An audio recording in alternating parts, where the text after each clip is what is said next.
I just needed to watch this, so those of you guys that want to watch the cross-examination, join.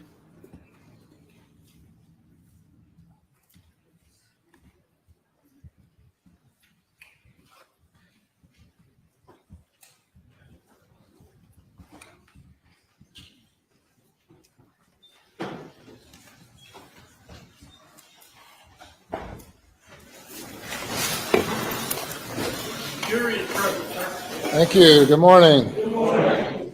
Day number 24, cross-examination. You may proceed.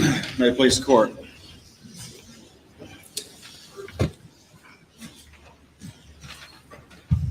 Morning, Mr. Murdaugh. Good morning, Mr. Waters. It is. All right, let's see if we can move forward with this a little bit. See if we can go back to some things we may be able to agree on. All right, sir. All right. First thing is that the money you were stealing, in addition to your income and the money you were borrowing, was not just to pay for drugs. Would you agree with that? Sure. All right. And would you agree that your stealing, in addition to the money you were borrowing, increased over the years as we moved towards June of 2021?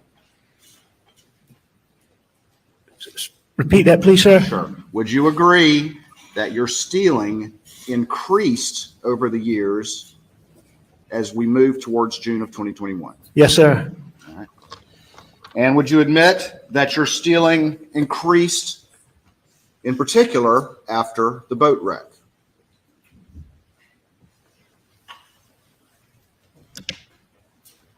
Hello, everybody. Good morning. No, sir. I don't agree with that. You don't agree with that? I think I continued to do it, but I don't. As I sit here today, I don't think I took more money that I should not have taken after the boat wreck than I did before the boat wreck. Okay. But again, those documents speak for themselves, Mr. Waters, and if that's the case, then that's the case. But as we sit here, I think that I probably wrongly took from clients and people that trusted me as much money before that boat wreck as after. All right. And I'm just trying to get through this so we don't get bogged down like we did yesterday. All right. I understand. All right. So you wouldn't agree with me that in 2019 alone you stole about $3.7 million? Good morning, everybody. Good morning. No, I think that's correct. All right. And would you agree with me though that figure in 2019 was generally higher than any other year that you've been stealing since 2011? In any year, sure, I'd agree with that. Okay. I thought you were talking about overall, the whole cycle. But Right. Yeah, I would agree that in 2019, I stole more money than any other year. Did he have more? Would you agree with me that from 2015 on, your legitimate income, while still very strong, was diminishing as a general matter? Well, I think whatever my income is speaks for itself. But as a general rule, a plaintiff's lawyer doing what we do, income ebbs and flows. You have some really good years, you have some really lean years, and no, I think I had some good years. Maybe not the $4 and $5 million years, but I think I had some $2 and $3 million years in there, and my caseload was such that I had one of the things I was working on that Monday was one of the biggest cases that I've ever been involved in. Talking about the Dominion case, right? Yes, sir. And so, I think it was cyclical. I don't, without looking at the record specifically, I don't necessarily agree with that. Okay. So you don't remember then? No, I do remember. I don't think. I think he's obviously guilty of financial misconduct, and that's what they've proven to me so far. In terms of, I need the prosecution to bring it home. So far, they haven't. I think I agree with that. But again, those records will speak for themselves. Okay. All right. So would you agree with me that in 2014, your reported income was over $1 million?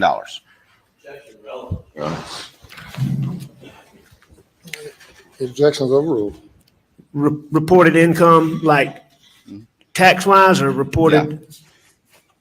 I assume you have a document that says that, and if you're reading that from a document, I don't dispute it. I mean, I'm happy to show it to you if you like to see I it. trust you, Mr. Waters, so. All right, I appreciate that.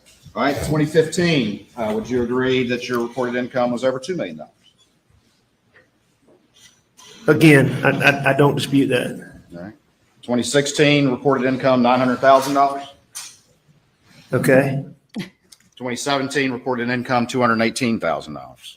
okay, 2018, reported income of $749,000, roughly. okay, And 2019, reported income of $655,000. okay. And see, I mean, to me, that demonstrates exactly what I'm talking about, how it goes up and down. And would you agree with me that though during those periods of time where you were making that kind of money, The Netflix is you good. continued to steal? And I think you've already said that your stealing Sad. increased as we move through those years as a general matter. Absolutely. I don't dispute, and I have never disputed since I was confronted on Labor Day weekend, Right. that I took money from my clients. We've gone through that. And I Well, think but you we keep agree with asking that. me I'm about asking that. you if your income. Finish your answer. So the point is I have never, since being confronted that day, my brother and my partner came to talk to me, that I have stolen money that did not belong to me, that I misled people to do it, people that I cared about, still care about, a lot of them that I love and still love.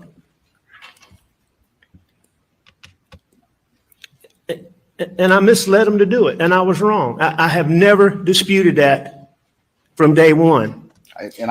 We've been through that. All I'm Then trying to move on. establish Ask right another now question. with you, Mr. Murdaugh, is as we move towards June of 2021, what your financial condition was like, okay? I agree, you've testified to that multiple times, all right? So let me ask you this. During this time that your income was what we just went through, and you conceded that your stealing was increasing, were you also borrowing significant amount of money from Palmetto State Bank? Yes, I'd always borrowed significant amount of money from Palmetto State Bank, or for the last, more than the last decade. So yes, sir, I agree with that. Yeah, but as we move to June of 2021, did you have $1 million line of credit with the bank that was pretty much maxed out? Yes or no? As we move to June of 2021. So in June of 21, Sure. yes, All right. And did you also have a $600,000 line of credit that was pretty much maxed out around that time? I did. And did you also, over the years, repeatedly borrow six figures from your law partners? Well, I borrowed money from a law partner, Which one? Johnny Parker. Johnny Parker. Okay. And that was a fairly common occurrence over the years. It happened multiple times. Would you agree with that? I agree that it happened multiple times. All right. And you would agree also that you would sometimes use some of the stolen money to pay that back? I won't dispute that. I don't know that that's the case. I know what I saw Mr. Bernie testify to in using that particular accounting method. You know, I see that. All right. So I don't dispute that. All right. And would you agree that you also, when you needed money, occasionally borrow as much as 5 and 6 figures from your father, Mr. Randolph? I did. And would you also agree that over the years, particularly as we move to June of 2021, you would use stolen money to pay that back? I don't dispute that. If that's what the record shows. All right. And you just mentioned here in the testimony of Carson Burney and the banker and all that, you would agree with me that as we move to June of 2021, at least in liquid funds, you were running out of money. In liquid funds, is in money on hand or money that I could get? Money that you could, liquid funds. You're a lawyer, you know what liquid means. Were you Well, running out of I don't money? know what you mean by liquid, Mr. Waters, and so, Money you could readily Liquid. access, assets that you could readily access to pay your ever-increasing debts. no, sir, I don't agree with that. You don't agree with that. I do not agree with that, Okay. and I'll tell you why. All right. So are we talking about June? I'm talking about as we move to June. Okay, but what time period are you talking All right, about? let's talk about January to June. Okay, January to June. January to June, I could borrow money from my father. I could borrow money from Johnny Parker. I could go to the bank and borrow money. I had substantial equity in the Edisto house, as we've talked about. Which was in Maggie's name, correct? Well, it was in Maggie and my name. All right. So, that definitely was in both of our names. Moselle was in Maggie's name. There's substantial equity in that could have been borrowed against. So under the terms as you defined liquid assets just now, money that I would have access to, I disagree with Okay. on that for those reasons that I just said. Can we at least agree that generally the way the compensation structure for legitimate money that you earned in your law firm, the vast majority of your compensation does not come except in one lump sum in December? Can we agree to that? Right. We get a salary. We would receive a salary. I believe our salary was $125,000. Right. And then the income that was earned would be paid in the form of a bonus at the year end. All right. And then would you agree with me that that is why you stole the Ferris fees in March of 2021? Because you were in desperate need of funds and you could not wait till December to access those funds. I think there's probably a lot of reasons why I stole those funds, but I certainly would believe or don't dispute that that's one of the reasons. And would you agree with me that the $792,000 that you stole of those Ferris funds, that you exhausted those within about 2 months? I don't know the time period, but I know that I exhausted them. Now, again, I'm trying to get through this quickly because there's a lot more to talk about, obviously. But we went through a number of questions yesterday about the various clients that you stole from, correct? You remember that? The back and forth we had yesterday, do you remember all that? Sure I do. Okay. All right. And so I'm going to try to shortchange this, but I think it's important that we at least say the names of the people that were involved. But let's just do this to see if we can. To the comment, Your Honor, inappropriate. I'll rephrase, Your Honor. The clients that we're talking about, these are all real people, yes or no? They're all real people. All right. They're And all these good clients- people. Okay. They're all people that I care about, that I cared about then. And a lot of them are people that I love. Okay. And I did wrong by them. Yes, you hurt the people that you love, I know. So Sustained. these were all people, every single one of them, that you at least had a personal conversation with at some point during the course of your representation. All of my About the clients. representation. Absolutely. I had multiple conversations with all of my clients. And these were people, every single one of them, real people that you looked in the eye and convinced them that everything was right. Your Honor, 403, repetitive, cumulative. We spent 2 hours doing this yesterday. I'm just trying to but simple questions that applies to everybody, and then I'm moving on. Proceed. I would have had conversations with all of my clients, and some of the conversations would have been on the telephone, I would have had conversations where I might not be looking them in the eye. I would have had plenty of conversations where I did look them in the eye. All right. Every single one of them looked them in the eye at least once. Is that fair? Sure. Every single one of them, you looked them in the eye and developed their trust in you. Is that true?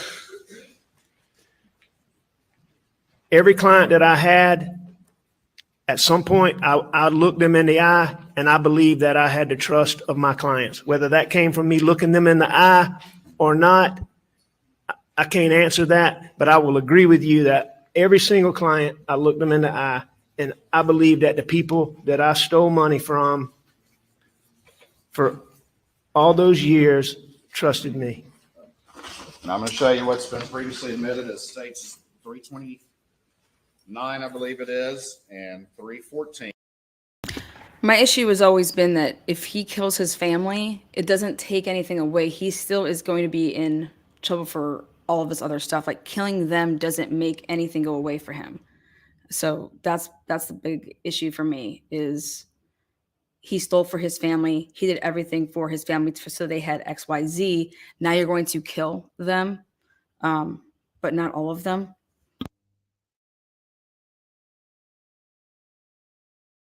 And I'm just going to ask who trusted you as well. I agree with that. All right. So we don't need to go through each one of these, correct? You agree?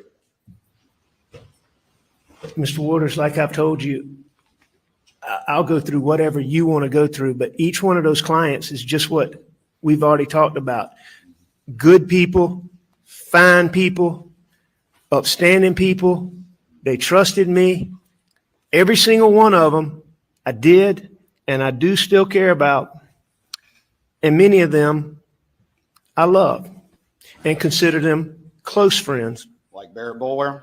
Absolutely. It's a perfect example. And you stole from Barrett Boulware. I did. Do you recall a conversation that you had with Ronnie Crosby in which he told you that Barrett was desperate for money because he needed his wife to stay in a hotel near him while he was undergoing treatment for terminal cancer around the time that you stole from him? Say, Your Honor. Objections overruled. I don't recall that conversation, but, you know, I knew Barrett was sick. You know, Barrett is a unique situation. I mean, Barrett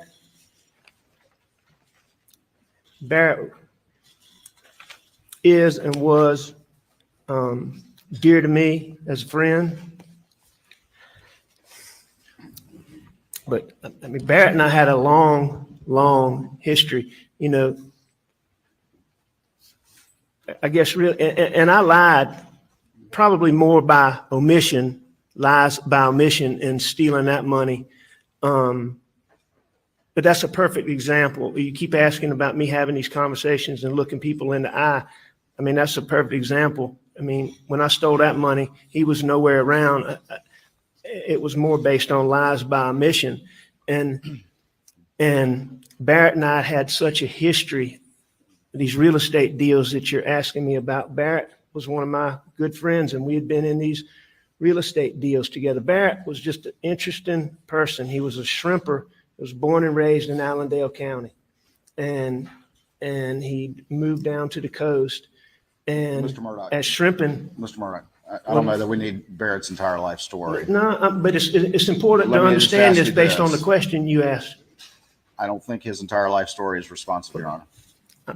And I'm not intending to give his life story. I'm just telling you a little background. Go so ahead. you'll Tell us understand about it. your friend that you stole from. That's fine. So Barrett started getting into real estate, and he was really good at it. And so I started getting involved with him in that. He could go out and find pieces of property that were really cheap, get them and sell them and make money. Well, we got in some of these deals, and we got in as Barrett and it was some other people. Well, when the recession hit, one of the reasons these land deals caused me trouble is because the people that I was in these deals with no longer could pay. Whereas I might have gone in and I was a 20% person. I'm now all of a sudden, either I have to default at the bank and affect credit, affect ability to borrow, or I have to pay 100%. And so that's what I did. I paid 100%. And so there were years where I was Thank paying you. instead of a fifth or a half, I'm paying the whole thing. And it equated to hundreds of thousands, it equated to millions of dollars, which is one of the ways why I ended up with the Moselle property, because I had paid more than $1 million in monies for Barrett. And that was part of the deal in the trade in me purchasing Moselle. So what you're telling me is you felt like you were entitled to steal from him. No. You know what? I will tell you this, that, you know, when you're doing the things wrong that I was doing, you have all kind of ways of justifying it. And I'm not saying that makes it right by any means, because it's not. It's wrong. I've said that 100 times. But when I was doing it, and I was as addicted as I was, and the things I was doing, there's all kind of things that you know, to be able to look yourself in the mirror, you lie to yourself. And I guess self-justification for these bad things, you know, I guess is what I was doing. But, you know, Barrett had owed me so much money that when I took his money, I just didn't tell him. So it was a lie by omission. All right. All these people on these two exhibits, these were real people that needed this money. Is that correct? I'm sure they did. But it was more important to you that you stole their money on top of the 40% of legal fees that you were taking. Repetitive. I've never asked that question. I stole their money. It was more important to you than their needs. Is that correct? Objection. Objections overruled. I don't remember sitting down and calculating, okay, is this more important? You know, one of the self-justifications that I talked about, Mr. Waters, is, and this is one of the things, again, I want to make it clear. I don't, as I sit here today, I do not believe that any of this justifications that I'm talking about made any of this okay, because I don't. I've owned up to all this money I stole. I've tried to since I was confronted, and I continue here today. But one of the justifications at the time when I was taking pills and doing the things I was doing was, I may ask a partner, okay, how much is this case worth? And if one of my partners, and I may not even give them all the real facts, okay? So if they said this case is worth $100,000, okay, and I go out and I get them $300,000, you know, that's one of the stupid little things. Okay, well, this isn't the same. And that's one of those justifications that I used in looking back on this that I don't know how I did. But so to sit down and say, did I evaluate that they needed the money more than I did? You know, I don't think I did that. I think I was selfish, and I think I just took the money. Okay. I think I understand. I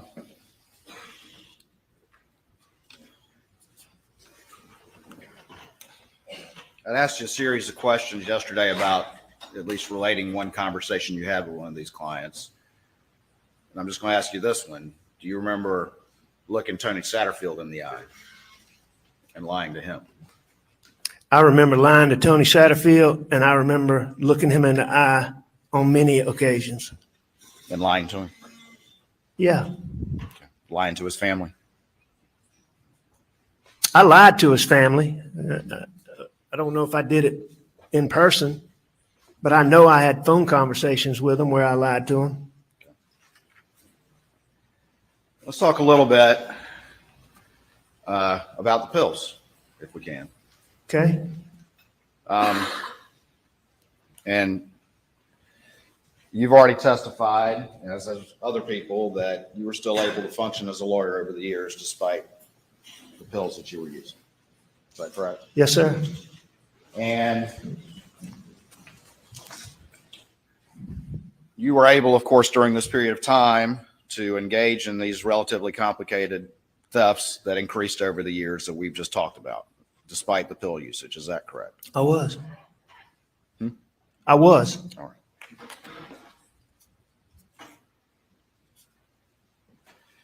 And you were also able to, during this time period, convince your staff that nothing was amiss with all of these exhibits, despite your pill usage. I mean, most of those didn't require convincing my staff, but just so we're on the same page again, I acknowledge that I certainly allowed them to be misled. I certainly allowed them to do things that I shouldn't have done on my behalf, knowing that they trusted me. How many pills were you using a day? Depends on a number of items. Most importantly, how strong the pill was. Okay. Well, let's talk about, let's say, start maybe in January of 2021 and move How strong forward. the pill Can you describe was. to the jury what your daily pill intake was like? I think at that time, most of what I was purchasing was 30 Percocet. What? milligram pills, instant release, oxycodone, Adderall. that were probably mixed in with some OxyContin, which is made of oxycodone. It's just time release. I would have been taking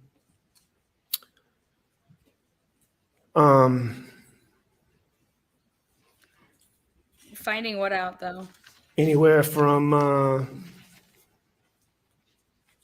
She stood by Paul and their antics to cover up that boat crash. 1,500 So milligrams, I maybe. disagree with her not knowing what the hell was going on in to- her life.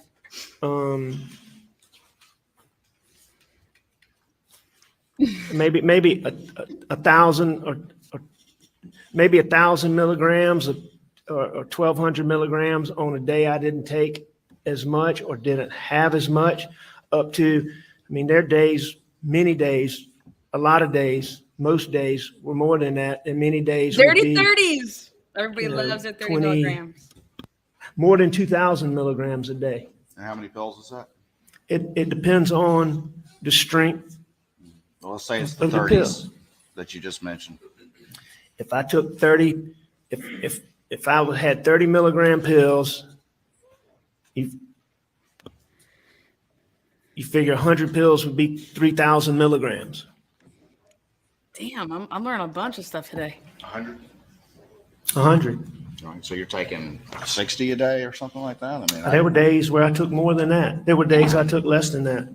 and how would you take them during the course of the I day? took 330s a day. That's 90 I mean, how many are you taking at one time? How frequent in this time period? Let's say January. to 100. June. You know, there's a point in time, and I'm not sure when it was. I think it was well before that, where, and you have to understand this. This is something that I didn't, I mean, I can still remember the first time I ever took an Mr. OxyContin. Murdaugh, can I ask you to answer my question, and I'll let you explain all you want. My question was, how many were you taking a day during this time from January to June? Answer that first, please, and if you want to explain, I'm happy to let you do so. I'm not positive, and here's why. It's because I was that- over the years, like as I was saying, the first OxyContin, one OxyContin made me sick. Yeah. And that was when I was transitioning from hydrocodone to oxycodone.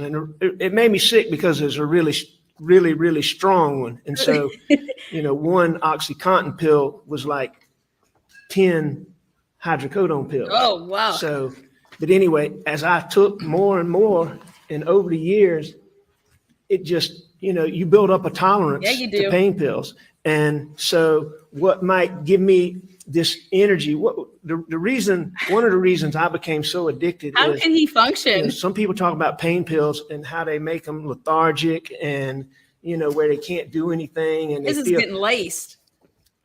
opiates gave me energy. I mean, So meth. whatever I was doing, it made it more Adderall. interesting. You know, it made me want to do it longer.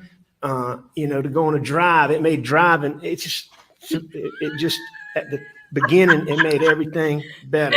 But I took so How about driving much boats? just to keep, it got to a point where I was taking so much just to not backslide or go into withdrawals or have all those symptoms. And so it got to the point where I was taking the amounts that I came to be taking in the time period you're talking about, January to June. January. So to June. it evolved over time. It wasn't like it just started then, Mr. Waters. All right, can you just give me one example of the day during that time? Why don't you ask him who Sure. the drug I dealer mean, was? did you start at 8 o'clock in the morning, Where or, were you or whatever getting time you these got up, and take pills? one and then one every 30 minutes? I mean, Well, no, I've given you a chance to explain. So it would now totally be depend. specific. It would totally depend on any number of circumstances. So starting a day, one of the main things that this would depend on was how late the day before I had taken pills and how many I had taken. And did I So take you were them during the regimenting night? your Did I wake pills. up during the night and take them? Do you So, have to take Viagra, sir, to have sex? you know, let's just say that it had been a while since I took any and I slept and I woke up. All right. Then I would immediately, first thing, take pills, because if it's been a while, South Carolina, we want our Adderall back. You have been hoarding the Adderall. a lot of times, if you slept and hadn't taken pills, you'd wait and you don't take it, and you could tell it. So you had to take it right away. And so I would start off, first thing I would do would take pills. Everybody takes their pill in the morning.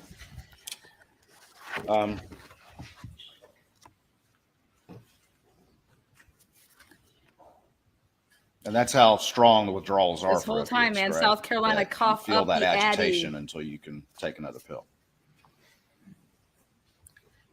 Yes, I mean, but that's just, agitation's the tip of the iceberg when Let's it talk about that. comes to withdrawals, opiate withdrawals. I think you Who's said his drug dealer? in Where your- is he getting these what's the pills? play for the jury and the telephone conversation with Special Agent Kelly that, and you talked about withdrawals, just how strong they are, how you're willing to do anything to make them stop, correct? I think what I said is almost anything. Almost anything. Well, describe that, please. I mean, you're sick. I mean, you're physically, you are physically sick. How often would he go into work? It's like having the flu when you ache and your joints hurt. You don't want to get up. Who? I mean, you can't get up. And that's after a while. Who's his doctor? It starts with what you're talking about, agitation and, fidgety. Everybody talks about how fidgety I was. But it starts with that. And then it goes to, you might be sitting here and just all of a sudden sweat's running down your face, all over your body. I mean, like you ran a marathon. I mean, you literally sweat that much. The next thing that comes on after about, 12 hours is, I call it jumpy legs, but I mean, there's no way Jumpy that you could legs. sit right here in this chair. I mean, you couldn't remain sitting. I mean, you would have to get up and move around. And I mean, Somebody it's was like like your legs don't want to work. And that lasts for about anywhere from 18 to 24 Adderall. hours. He took Adderall. He's really talking today. During that period, the intestinal issues come in, and I mean, you can't Restless control leg syndrome. yourself. You have Stanky leg. Do the stanky leg. diarrhea like you have food poisoning. What? You throw up. Did he just say And diarrhea? you're physically sick. How many times did you try to self-detox? Mr. Waters? Dozens, if not hundreds. every day. It's so many, I can't tell you. And those symptoms you just described are extremely powerful. and So made it his very wife would difficult have to do seen him that. like Is that this. correct? Made it difficult to, To try to self-detox. it's extremely hard. You mentioned yesterday that you were paranoid. How long had that been going on? Well, no, I didn't say that I was paranoid. What I said was, as the addiction evolved, there would be situations where you would have these paranoid thoughts.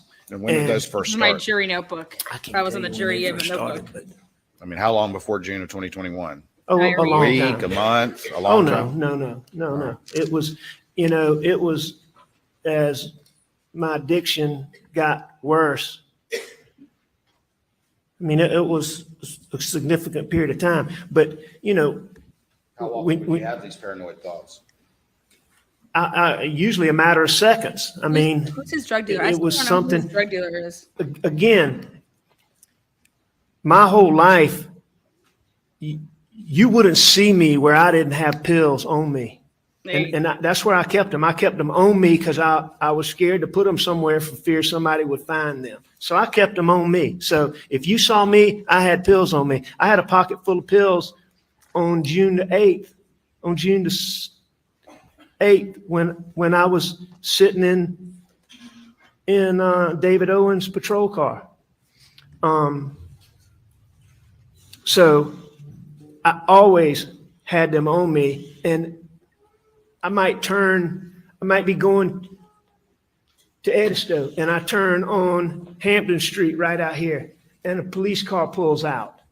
Boom, I have paranoid thoughts. It just,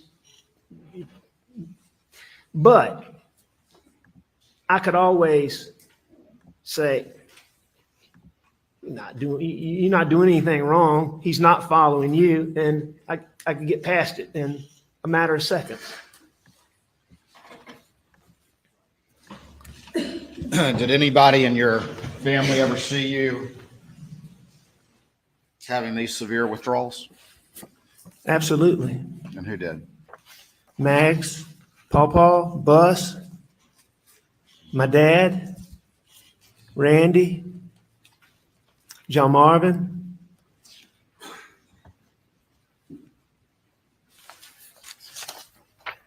And just to be clear, Randy and John Marvin never saw me having withdrawals before September.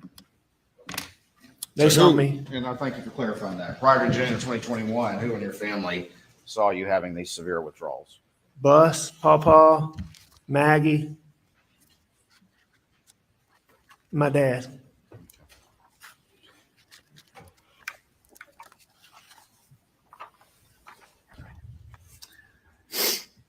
Do you remember calling? What is everybody? Paul, Welcome to the a little transparency. detective? I wasn't going to miss this. I figured I'd watch it with I don't know that I ever called him a little detective, but I think Maggie did. I may have. I mean, Paul was very intuitive, so I heard think you said Miriam. that during I one of your heard interviews. Miriam call him a little detective. I know Maggie used to call him that. Did that have anything to do with the pills? Well, yeah, it had something to do with it, but I mean, Paul was always that way, but that what led him to be called a little detective, certainly there were times when Paul found pills. Including just a month before the murders. Is that correct? No, sir. Do you recall 6/5/23 that was entered into evidence, which is a text from Paul to you, I do. which he said that Maggie found pills in your bag? Right. Tell me about what happened after that. You asked me about Paul finding them, but it was Maggie that found them. Fair enough. So it was Maggie that found them? Yes, sir. Okay. But Paul is the one who reached out to you, correct? On that occasion, yes, sir. And what was the discussion after that? I can't remember exactly what it was, but it was about it. Again, welcome to Truth and Transparency. This is a shout out to everybody when they say, "Oh, that's not relevant. That's not relevant." I mean, this case is just saying everything's relevant. So shout out. I'd had eye surgery. I don't know what day it was, but days before that, the day Maggie found them, Maggie drove me to the doctor for me to have my cataract Surgery. removed, whatever they call that surgery. I can't remember, but I had a cataract taken out, outpatient. You go in for a couple hours and you come out. And it was during COVID. And so Maggie wasn't allowed to come into the doctor's office. And so she sat in the car. And I had left pills in the computer bag and sitting out there bored. I guess she started looking at my computer and found them in the computer bag. So she found those pills. All right. And so she obviously told Paul, and Paul texted you, correct?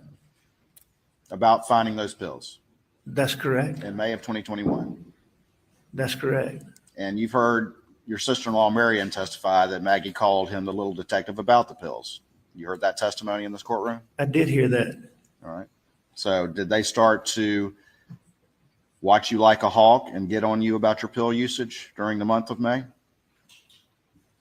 No, They did not. no, Mr. Waters, this battle that I had with addiction, It was a very long time. it had been going on for Exactly. years, Exactly. years. And so they had been watching me like a hawk For years. for years I agree. before May. May was just one occurrence where I let them down again. All right. They had been watching you like a hawk for years. Is that correct? About my pill addiction, yes, sir. They've been known about the That is drugs. correct. They've been known. Objection. Asked and answered for the 90th time. They've been known about the drugs.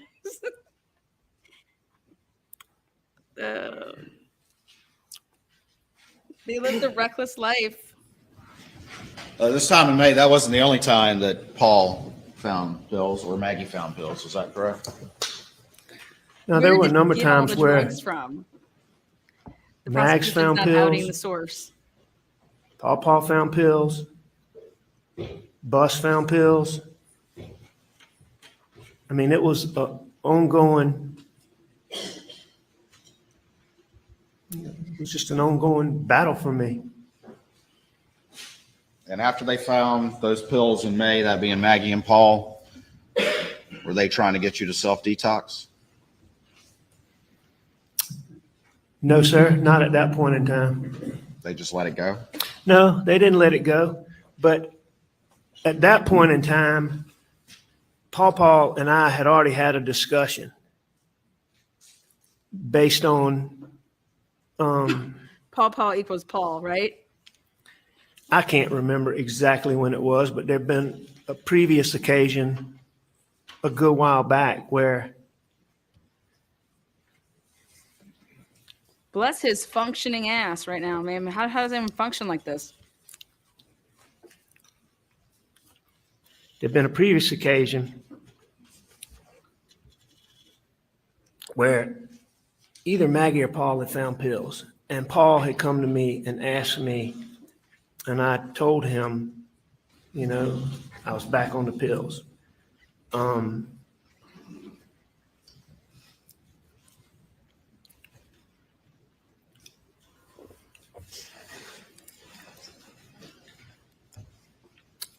And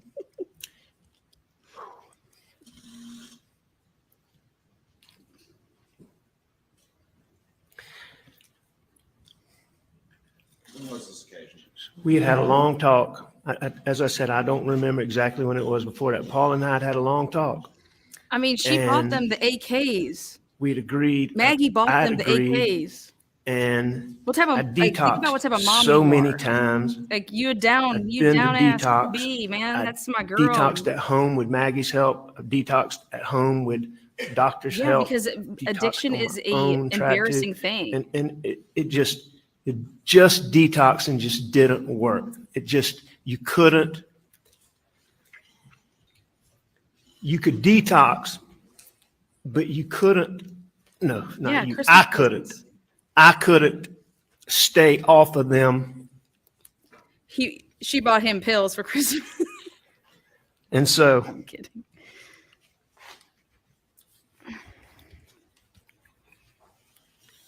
I promised Paul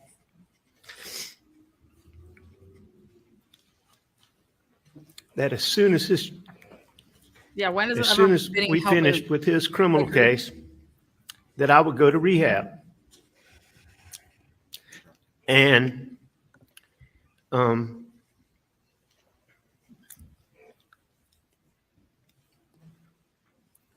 and on this particular occasion, Paul knew that his mom worried about me so much with pills that on this particular occasion,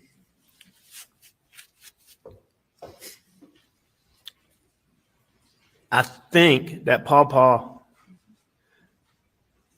convinced Maggie that I got those pills in anticipation of the eye surgery, but that I never took them so that she would not worry that I was once again. So you're talking about, now you're claiming that about the time in May, that Paul talked to Maggie and convinced her of that? Or are you talking about a different time? I'm not claiming that, Mr. Waters. That's a fact. This is what happened. All right, we're hearing that now, correct? Hearing what now? What you just said. Well, you just asked me this. Mr. Waters, you keep making an issue about the first time you hearing these things. When I got arrested and I went to jail, we began reaching out to you to talk to you about all of these things, to try to tell you everything that I'd done, to give you all these details to help y'all go through these financial things. And up until the time that y'all charged me with murdering my wife and child, you would never give Jim Griffin The time of day. a response to our invitations to sit down and meet with you. So you're telling me I never responded to Jim Griffin? Is that what you're saying here today? I'm telling you, Are you saying that you ever before yesterday reached out to anyone through yourself or through your attorneys and reached out to anyone in law enforcement or the prosecution and told them the story about the kennels? Are you telling me that? what I'm telling you, Answer my Mr. question Waters, first, please, sir. Answer my question first. Did you ever reach out to anyone in law enforcement or the prosecution and tell that story that you told this jury yesterday about the kennels before yesterday? did I ever reach out to law enforcement They reached to out say, to I him. want to tell you about the kennels? No, sir, I did not. This is the Fifth Amendment line. Pardon? This questioning about him volunteering information on these charges violates his Fifth Amendment rights, and we strongly object. Any more, we have to make a motion. He brought it up. No, he didn't. Objections overruled.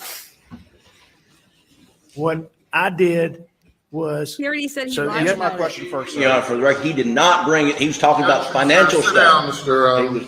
Griffin. God, there's more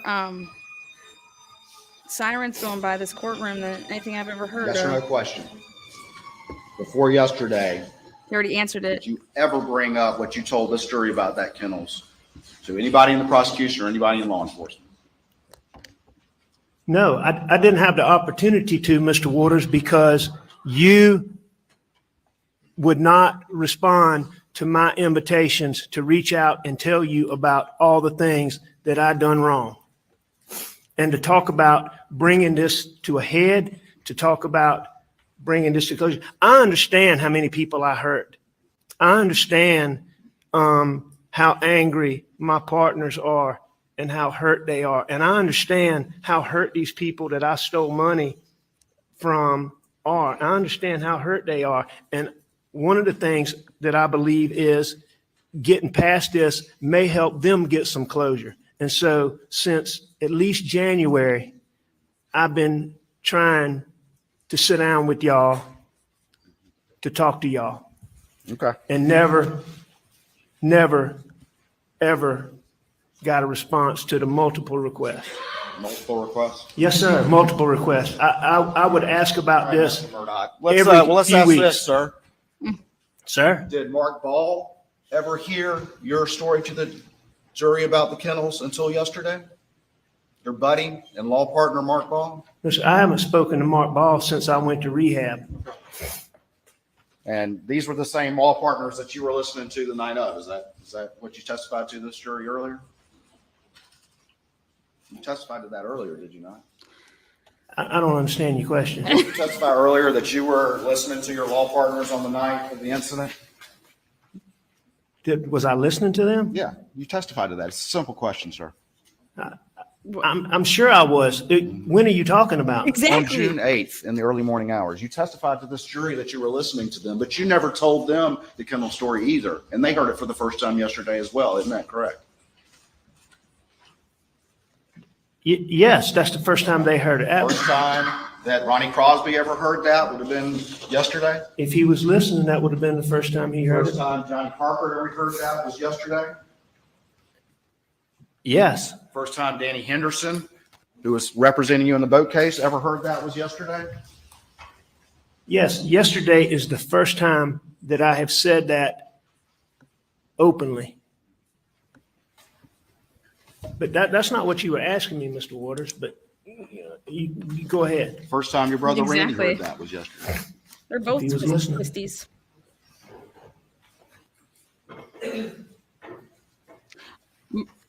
It's the murder trial. Where's the murder?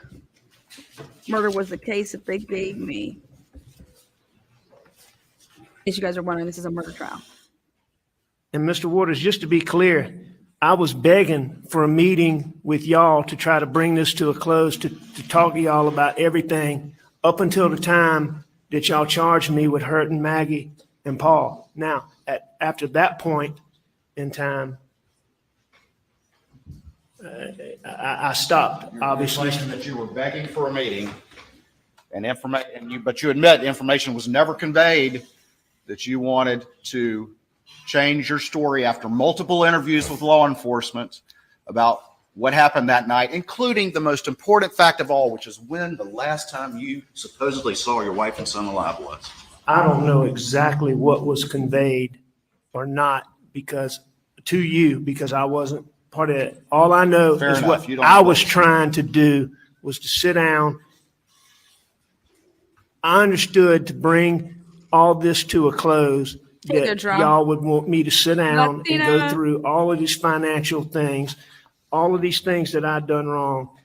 And to try to bring that to a close, I was repeatedly trying to sit down with y'all. The reality is, Mr. Murdaugh, is the reason why no one's ever heard that before is because you had to sit in this courtroom and hear your family and your friends, one after the other, come in and testify that you were on that kennel Are you video. testifying So or is you, it a like question? you've done so many times over the course of your Objection. life, It's had to testifying. back up and make a new story that kind of fit with the Objection, facts that can't testifying. be denied.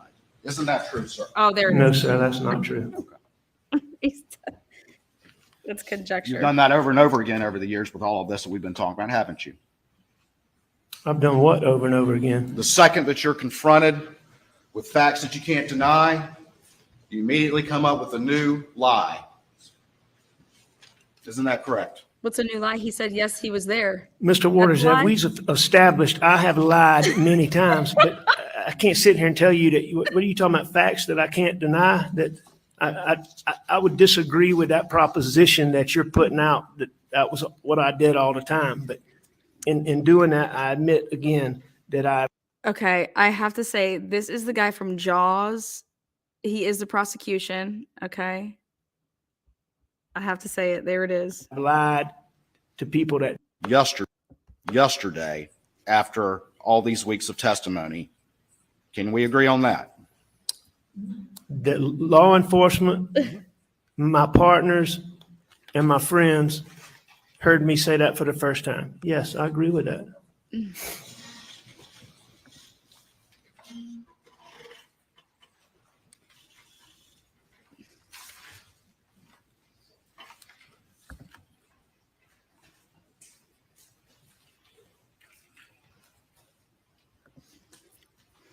Would you agree with me?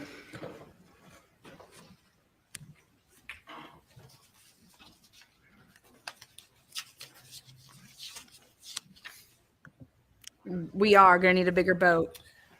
That your own lawyer was repeating your story that you were at home napping as late as November of 22 on national television. I don't know. You don't know that?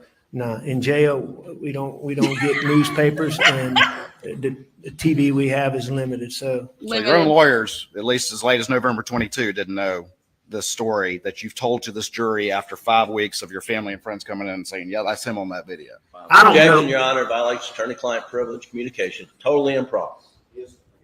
Totally improper. Yes, sir. Response. He has Sustained. brought up his communications with counsel, Oh. and now I Oh, yeah. His communications through counsel. What? Or alleged communications with the prosecution. He didn't. There's no attorney-client privilege to national television interviews. The objection is overruled.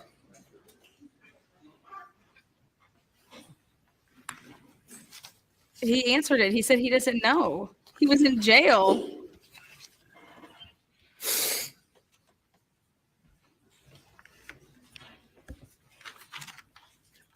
Are you waiting for me to answer, Mr. Waters, or did I answer? I think the point's made.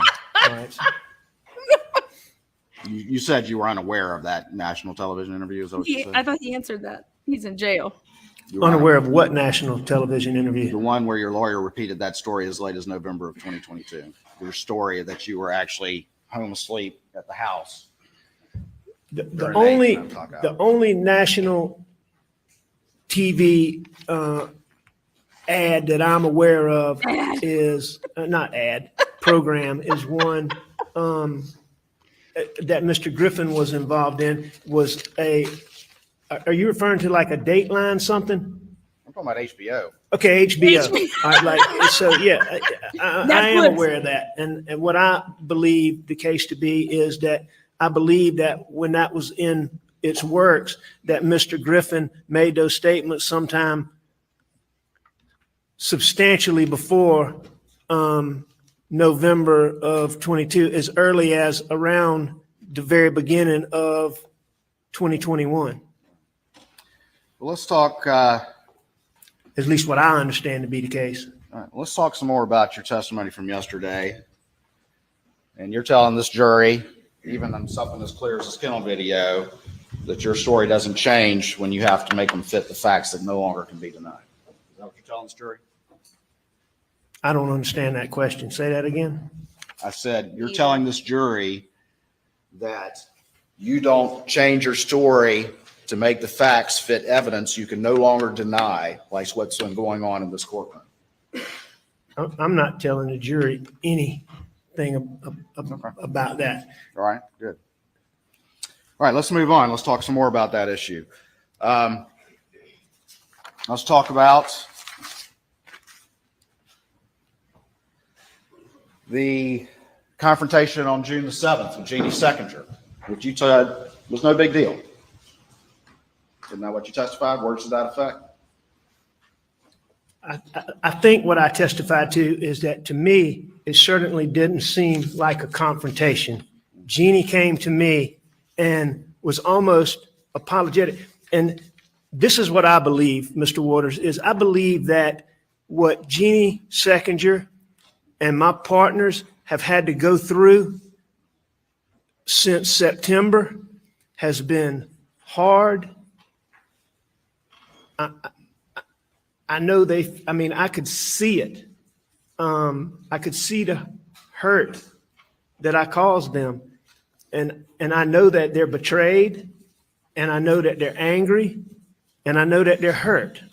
And I want to make clear to this that while I disagree with what Jeannie said as to it being a confrontation, because I don't believe that it was, I don't think that she was lying. I think that she feels it. I think that, she believes that that's the case after all this time that she's had to deal with this.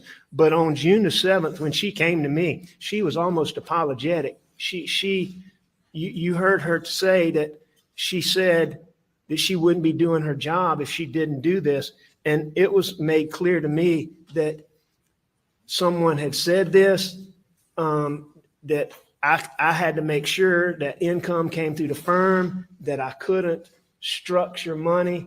In other words, I had the impression that there was He was concern stealing that for his maybe, family. He was like stealing Mark for his Ball family. and Ronnie Crosby said, that maybe I was hiding fees because of the civil boat case. Let me But see if I that can conversation was so summarize. quick, Mr. Waters, that you keep using the term confrontation. I didn't take it as a confrontation. And you're telling this jury you're not making that issue fit, make your story fit with those facts by saying, it wasn't a big deal, and Jeannie, she's hurt, so she's overreacting now. No, that's You not got what on I'm that saying. stand and testify. What I'm saying is exactly what I just testified to, that to me, on that day, that was not a confrontation. It ended almost as quickly as it began, and I didn't think about it again for a period of time until after everything happened. You testified earlier, you get paranoid if a police officer turns out behind you, but you're not getting paranoid when Jeannie comes in here and says, I need an answer about these fees? No, Because I because believe you took them? no, things like that wouldn't cause the paranoid thought and the paranoid thinking. It was always related to pills. It was always, okay, that reaction that somebody just gave me. It was always related to pills. Do they know something?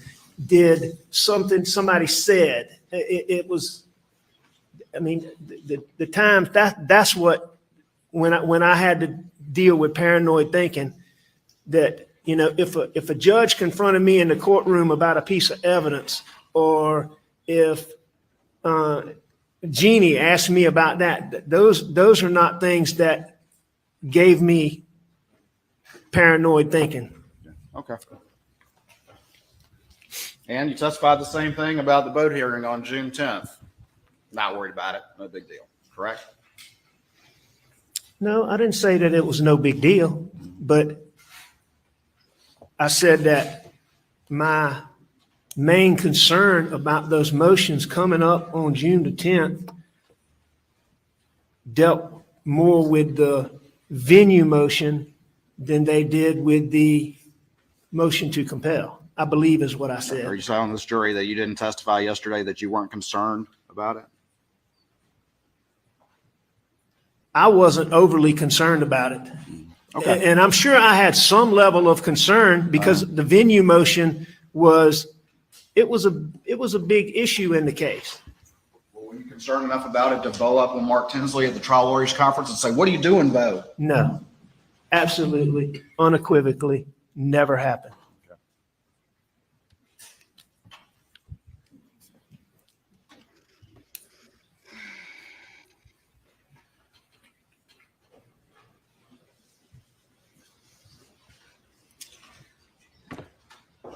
If the Ferris fee issue comes to light on June the 7th, you're not going to be able to borrow money from Johnny Parker anymore, are you? If the Ferris fee, hypothetically speaking, if the Ferris fee came to light on June the 7th, well, here, any point in time, if the Ferris fee came to light, Johnny Parker would not loan me money. Okay. If Johnny knew that I had taken fees, I would not have been able to borrow money from Johnny Parker.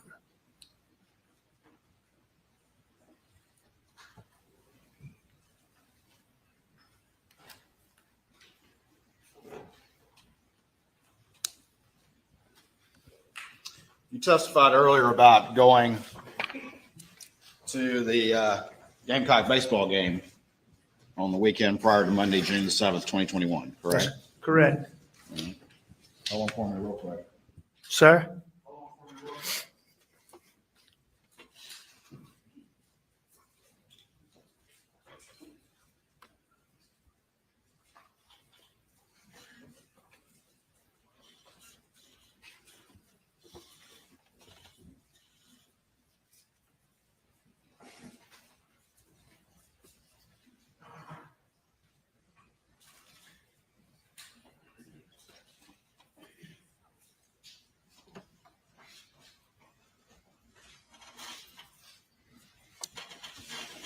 All right. I'm going to show you what's been marked as stage 572 to this trial. You got your readers with you, or your glasses. And first, I just want you to look through that document and then answer the question, do you generally know what that is?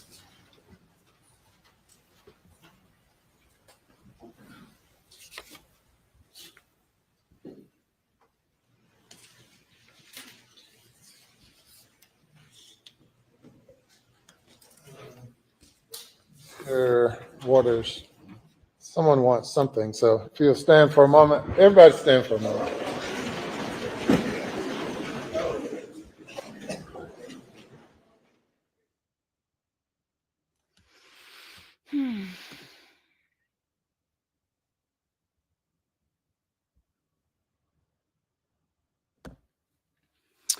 I've said this a couple times that I think that they haven't been able to prove, like, rope it all together. You want to, like, yes, I get it. You're going to talk about his financials.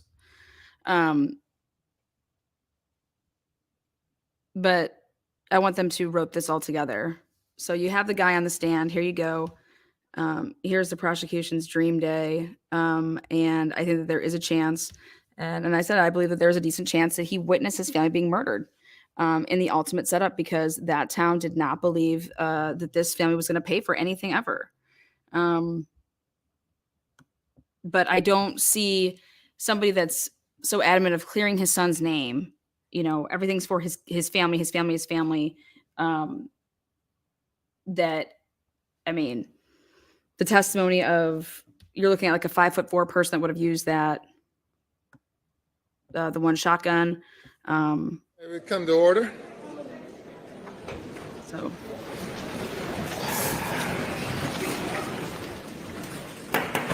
Don't know who. I'm saying that right now, you're proving to me that all these people had so many reasons to kill this dude, You got a chance to or review that, take out his Mr. Murdaugh? family Yes, to make sir. him pay All right, and because, do you recognize what those are You- generally? I do. And what are they? Text between Maggie and I I. mean, And what day did they take place? rope it all together here. You're showing me millions of reasons June the dollars 6th. June the 6th, that all 2021. these people would have a problem with this family. Is that correct? That's correct. Yes, sir. That's what you're showing me. At this time, the state would offer states 572 into evidence. Objection. To admit without objection. He's getting up here. He's admitting Right. all of this to the Tell the financial stuff. jury, where were you when these texts were taking place? I was in a hotel, And what city were you in? Columbia, South Carolina. And where? I'm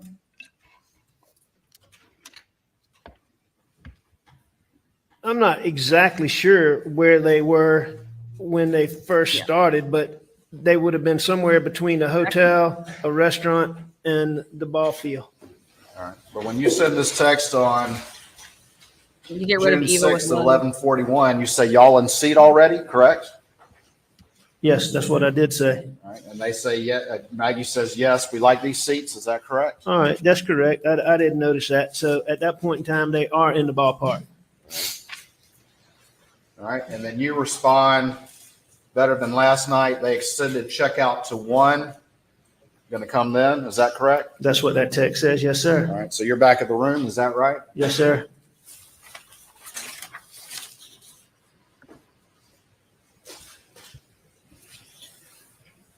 Later on, you text after she asked you to bring a charger and says, Muggy, you text, I'm dreading it. See you in a little bit. Is that correct? That's what I said. Yes, sir.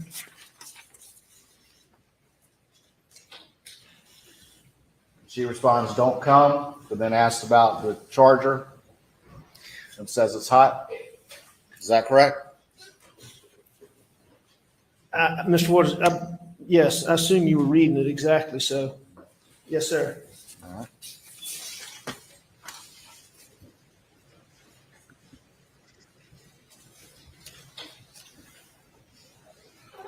She eventually responds, not crowded, but not the place to come if you don't feel well. Very hot and muggy. We are inside, sitting at the bar, very nice indoors. Is that correct? That's what it says. Yes, sir.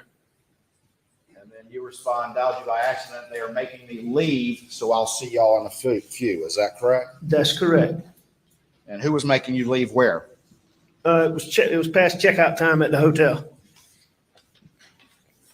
after you'd gotten an extended check out, correct? It appears so.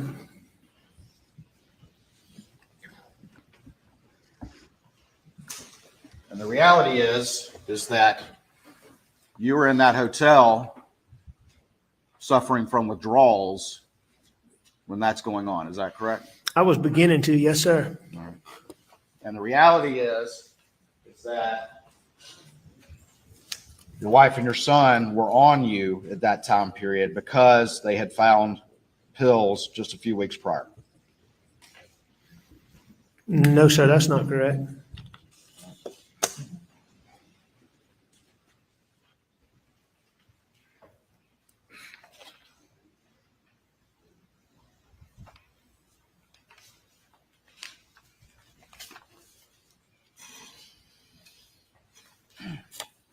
Let's talk about June 7th, okay?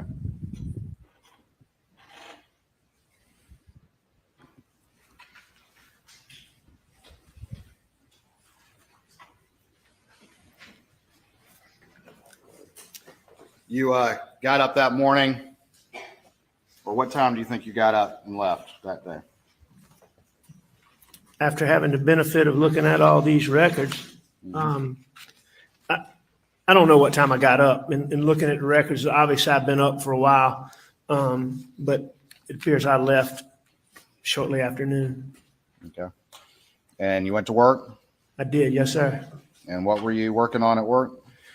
I was working on this Dominion Energy case. Stealing money, was duh. primarily what I was working on. That we had motions coming up later in that week.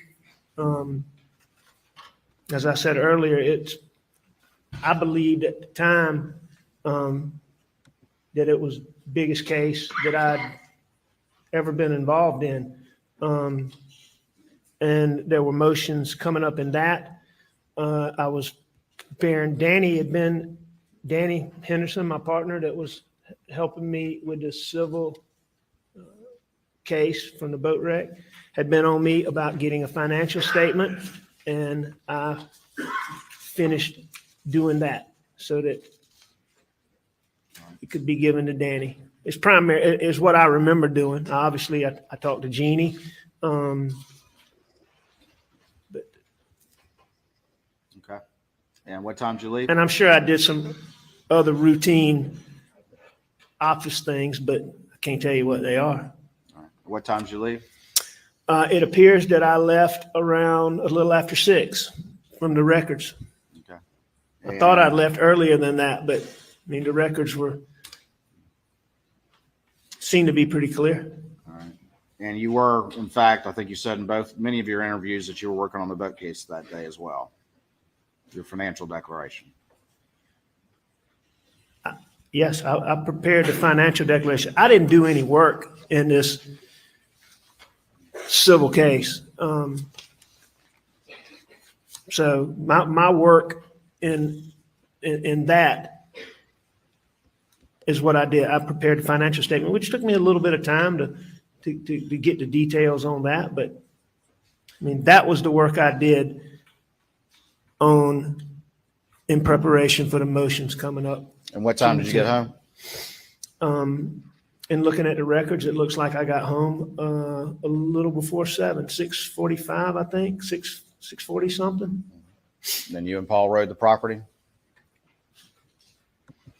That's correct. And you told law enforcement you shot a .22? That's correct. You told law enforcement that you never saw any blackout? That I'd never seen a blackout? At that point in time when you and Paul were riding the property? No, I did not see a blackout.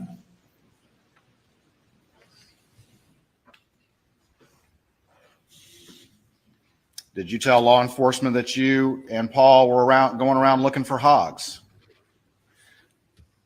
If I said that, Go ahead. and if I told them that, you don't look for hogs in the daytime. All right. The hogs are deep in the swamp in the daytime. So I can tell you that Paul and I were not riding around looking for hogs. But what we were doing is we were going from food plot to food plot, and we were looking for hog signs.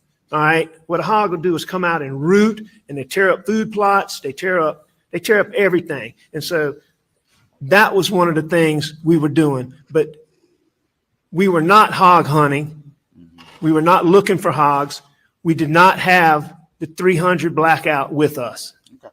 Paul didn't have the gun that blackout that he favored with him while y'all rode the property. The gun that's in here, Any rifle. there was no 300 blackout with me and Paul. All y'all had was a 22. And that was a 22 pistol, but we didn't have that with us at that time riding the property. Right. And you testified, you've seen the Snapchat video of you on the tree, is that right? I have seen that. And you don't dispute the time of that video, do you? I don't even know what time that was taken, but whatever the gentleman that. came and testified to, I don't dispute that. All right. And what time, well, let me ask you this. When did you go back to the house? Were you with Paul or were you by yourself? I was by myself when I went back to the house. I went back to the house basically when Maggie got there. When Maggie got there. All right. And where had Paul gone prior to that? Was he back at the house already or he came after you? Paul was at the shop when I went back to the house. All right. So you beat him to the house is what you're saying. Is that right? I beat him to the house? Yeah. You were at the house prior to him getting there. Yes. All right. And you say Maggie was there at the same time or there before you or there after you? That's what I'm not absolutely certain about. I believe that Maggie came through the kennel entrance, and going back and looking at these records and these times, I believe she came through the kennel entrance while Paul and I were at the shop. But either way, I got to the house very shortly after Maggie got there. Okay. And I believe that she came through, and I believe that I went right behind her. And when did you take the shower that you've been talking about to this jury? I believe when I first went in the house. I mean, I would have talked to Maggie for a second, but I'd seen her that morning, so I would. You left your clothes on the floor? I'm not sure. It makes sense to me given what Blanca's said, but I couldn't tell you one way or the other. All right. About what time was that, you think? And looking at the records, I think that was a little after 8. And you're saying Maggie was already there at that point? When I got to the house, Yeah. yeah, And what did you do after that? I came back out, sat out on the couch to eat dinner. All right. About what time was that? A few minutes later, I mean, it didn't take me long to shower. And you say Paul was already eating at that point? He was. You say he left first. What I said is he got up and he finished eating, and he left our immediate vicinity. Now, I don't believe he left at that point, given what I've looked at time records and all. I believe that he was around the house for a little bit longer, And just to be clear, again, but I didn't see him. all of this detail was people were hearing for the first time yesterday, like we talked about before, correct? Say that again. All of this detail that we're going through right now is not anything that you related before. We're all hearing this for the first time yesterday. Objection, Your Honor. Fifth Amendment privilege. Objection is overruled. So yes, I did not tell law enforcement.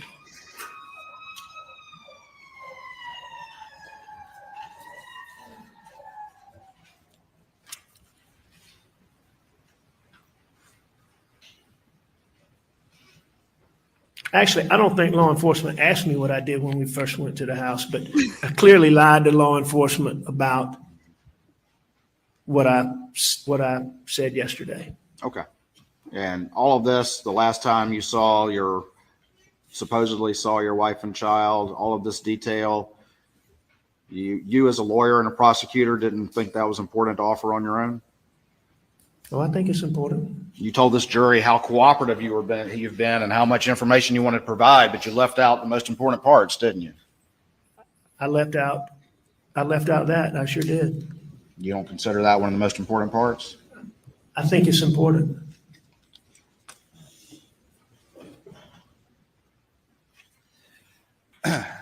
All right, tell me about what happens next. Tell me about how Maggie and Paul end up out down at the kennels.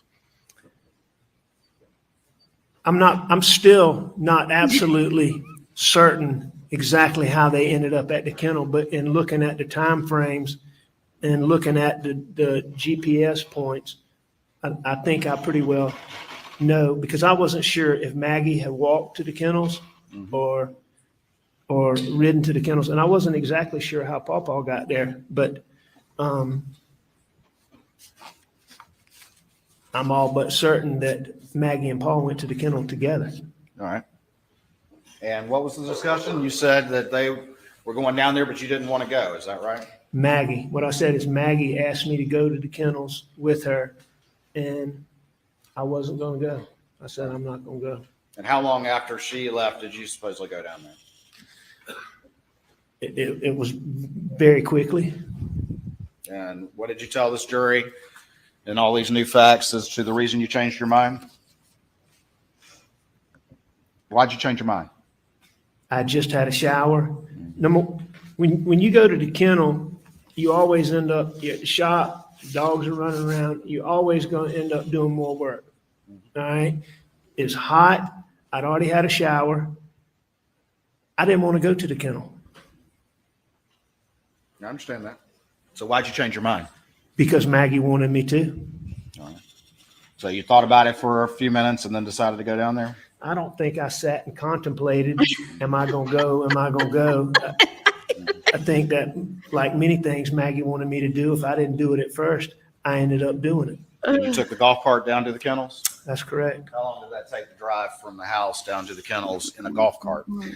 You know, in looking at the records from OwnStar and all of that, it seems to take about a minute in the Golf cart? Nope, in the Suburban. So I would think it's probably, in looking at those speeds of 20, 24 miles an hour, I would think it takes double that. I think it takes a couple minutes. All right, so you'll concede at least a couple minutes to drive down there. I Is that think, right? yes, In a golf cart? that's correct.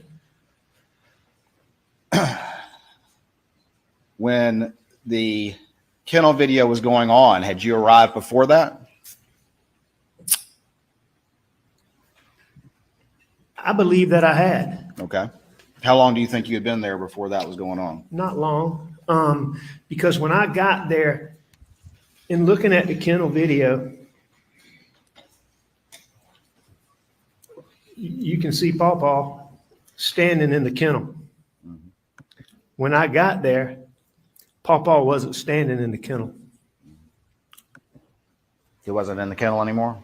Well, he wasn't in the kennel like he is in the video. Right. He's probably, and I don't know exactly, but I know he wasn't in the kennel. He was like in the driveway. He was fooling with cash. He was in the driveway, but like close to the kennel, but not in the kennel like he is in the video. So the video happened after that, according to you? Video happened after I got After there. you first saw Paul? You're saying he wasn't in the kennel. When did the video happen? I believe that to be the case. Okay.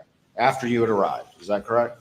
Yes, And very shortly after I arrived, but after I arrived.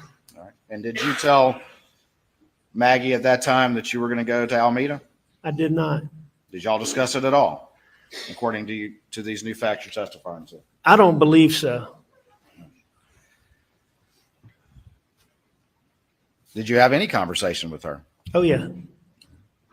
Had you had a conversation? Did you have a conversation with Paul about the dogs, about Cash's tail prior to going down there? Prior to going down there?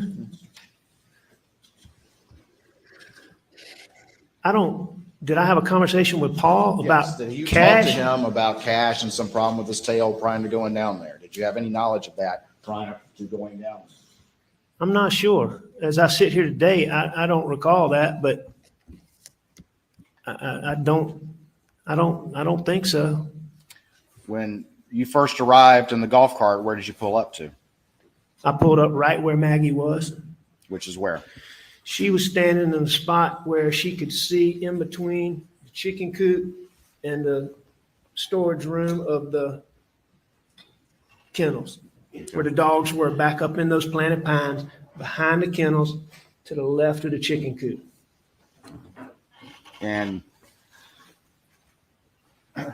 what'd you do after that? I went back to the house. No, I mean, did you pulled up, you get out of the golf cart? When I pulled up, I stayed on the golf cart. You stayed on the golf cart. How long did you stay on the golf cart? However long I was down there. The entire time? No, I got off to take the chicken from Bubba. All right, so how long were you down there before you took the chicken off the boat? Very short time. Like what?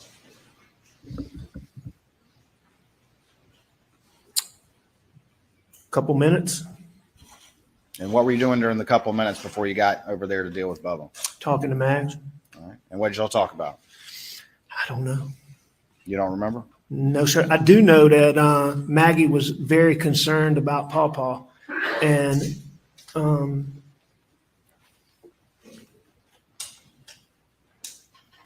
You remember a lot of detail about all these new facts, but you don't remember what you talked about?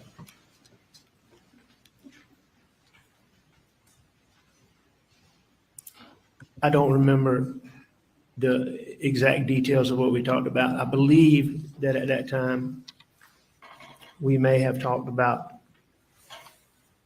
Paw Paw, but I'm not certain.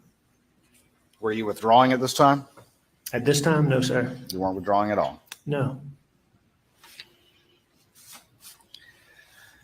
I mean, I would only withdraw when I didn't have pills. And you're saying you had pills? Yes. Down there for a couple minutes, I think you've said now, before you get off the golf cart? About, yes, sir. All right. And where do you go at that point? I take the chicken from Bubba. All right. So you get up. Well, I mean, Bubba's come out there with this chicken. I mean, he's showing us, hey, I caught this chicken. And I take the chicken from Bubba. Bubba came up to the golf cart. He came up by the golf cart. He came up to Maggie and I, which I was on the golf cart. She's by the golf cart. I mean, he's not coming to the golf cart, but he's coming to us. Is this during the kennel video or is this after the kennel video? Well, no, you hear Maggie say he's got a chicken. Okay. That's what she's talking about is Bubba caught a chicken. All right. That is true. All right. So is the kennel video still going on before you go get the chicken? I mean, you've heard it, correct? You've heard it in this courtroom. I don't know exactly. I don't know exactly, but in close timing to Bubba coming out of those woods with the chicken, I got up and took the chicken from him. Okay. Let me ask you this. Were the dogs barking and carrying on or going out into the woods or acting like they sensed somebody was around that they didn't know? Were the dogs acting like there was somebody around that they didn't know? Yeah, like dogs do. No. No, they weren't. There was nobody There was no around that the dogs didn't know. Okay.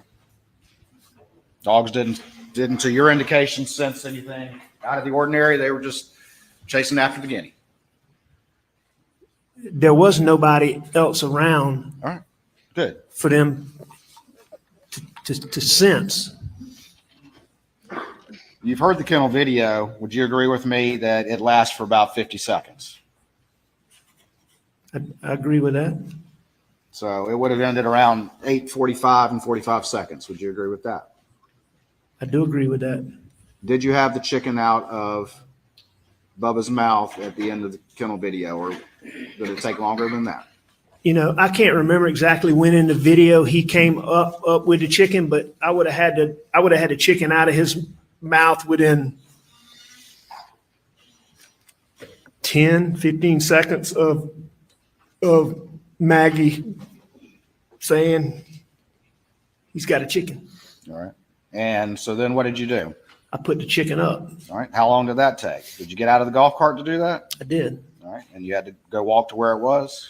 Well, yeah, I mean, a few feet, but I did that, yes. All right, so how long did that take? I mean, Seconds. we're at 8:46 now. How long did that take? Seconds. Just seconds? All right. And what did you do after that? Got back on the golf cart. And what'd you do after that? I left. You left. Now, Just did I jumped leave? on the golf cart and left. Well, that's what I was getting ready to say. Did I get on the golf cart and leave that second? Probably not. But did I get on the golf cart and leave very quickly after that? I did. Okay, yeah, I think you testified yesterday. I got out of there. I did. Why'd you get out of there so quick, Mr. Murdaugh? Because it was chaotic, it was hot, and I was getting ready to do exactly what I didn't want to do. You're getting ready to do what you didn't want to do. That's correct. Yeah. I was getting ready to sweat. I was getting ready to work. I went back to the air conditioner. So did you say goodbye, according to your new story? Did I say goodbye? Yeah. Did you talk to them at all, or did you just get the chicken, put it on there, jump on there, and just Oh, take no. off? I wouldn't have just gone off. I mean, I would have said, I'm leaving. Okay. Did I say goodbye or bye? And again, go ahead. I mean, there would have been some, there would have been some exchange. I'm not staying here. Well, what was that exchange? I mean, you've had such a photographic memory about these news stories. What happened here?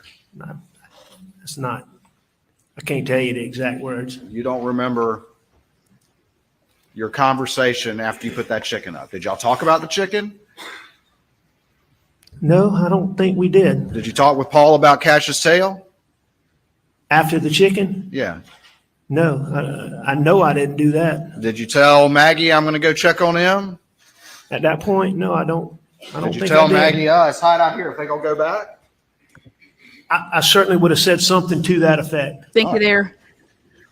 So, unlike everything else with the news story, you just can't recall what that would have been.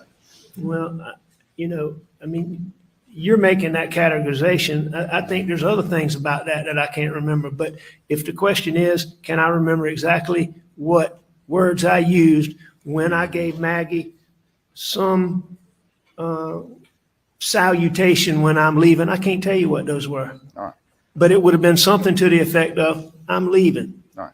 Okay, but you would concede that there was at least some conversation, that you wouldn't have just put the chicken on there and ran back to the golf cart and taken off. Correct? Without talking to Maggie, I would have never done that. All right, so let's, you want to say a minute? Does that sound about right? A minute for what? To have just whatever interaction it took for you to then, according to your new story, drop back to. No, sir. It wouldn't have taken me a minute. It would Not have a been, it would have been, I'm leaving. I'll see you in a minute. Okay, so 30 seconds? I don't think it would have taken 30 seconds, but I Thank you mean, there, I'm fine with you using whatever time you want to apply. But I don't I'm think it just would have asking taken that about long. real life here and how people interact with one another, Mr. Murdaugh. I mean, so what you're telling this jury, I call you're fuzzy on these kind of details, is that you jetted down there, you dealt with the chicken and jetted right back. No, sir. No, sir. I didn't jet down there and I didn't jet back. I got up after Maggie asked me to leave, after Maggie asked me to go with her. And Well, I'm glad did I it. can make you laugh. I got here. up. Just watch it away. I went and got on a golf cart. I drove down there. I did what I did. I said, I'm leaving or something to those words. And I went back. All right. Well, if it's about 8:46, if the kennel video ends at 8:45 and 45 seconds, and it's about 8:46, we at least concede that maybe it was about a minute before you got on that golf cart and headed back. Just reasonable real life. Maybe. Yeah. I mean, I don't think it was that long, but maybe, sure. All right. So, But I don't think it was that long. I mean, all right, well, how long do you exactly think your what I conversation thought was going to be on? going on at that kennel, why I didn't want to go there to begin with, is exactly what was going on. Yeah. Well, I get that. And I left.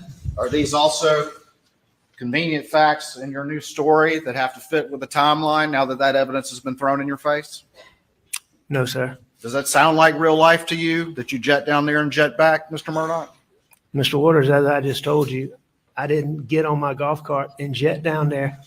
I didn't jet back. The Those are reason your- why you have to be Hang so on now, fuzzy Mr. about Waters. these Just a second. details. Mr. Waters, hang on. Just answer before another question is presented. Yes, sir. I'm Just a answering your moment. question. Just a moment. Are you responding to the last question? Yes, sir. I'm responding to your question and you're using words that I'm not using. And Your conjecture. That's your Do you agree categorization. I'm entitled to ask my questions to you, sir? Absolutely. Okay. And I'm going to answer them. All I'm saying is I'm taking issue with the manner in which you're changing what I'm saying. So you And disagree this is a new story? New story. You disagree with that characterization? yes, this is the first time that this is being told openly.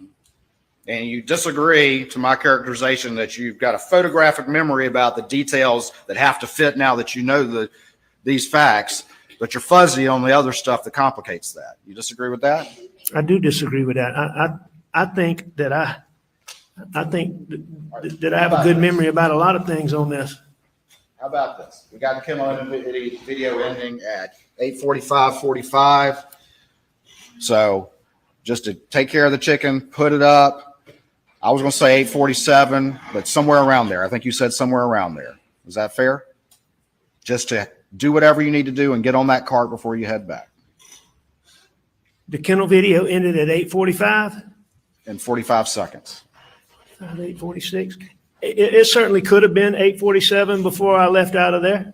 Okay. I think it was sooner than that, but it could have been. All right. That's 60 seconds. And 75 seconds, correct? After it ends. If it ends at 8:45 and 45 seconds, it's a minute and 15 seconds. You characterized it yesterday as I got out of there, right? That is exactly what I did. All right. So if we're at 8:47, I think you said, giving you the benefit of the doubt, it's 2 minutes to get up back to the house, correct? Approximately. All right. And when you got back to the house, where'd you park the golf cart? Same place I'd gotten it from, right where Mark Ball testified that it was. All right. And what door did you go in? I would have gone in the front door. And if you left around 8:47 and it took about 2 minutes to get up to the house, what time would that make it, Mr. Murdaugh? If I left at 8:47, and if it took me 2 minutes, that would make it 8:49. 8:49.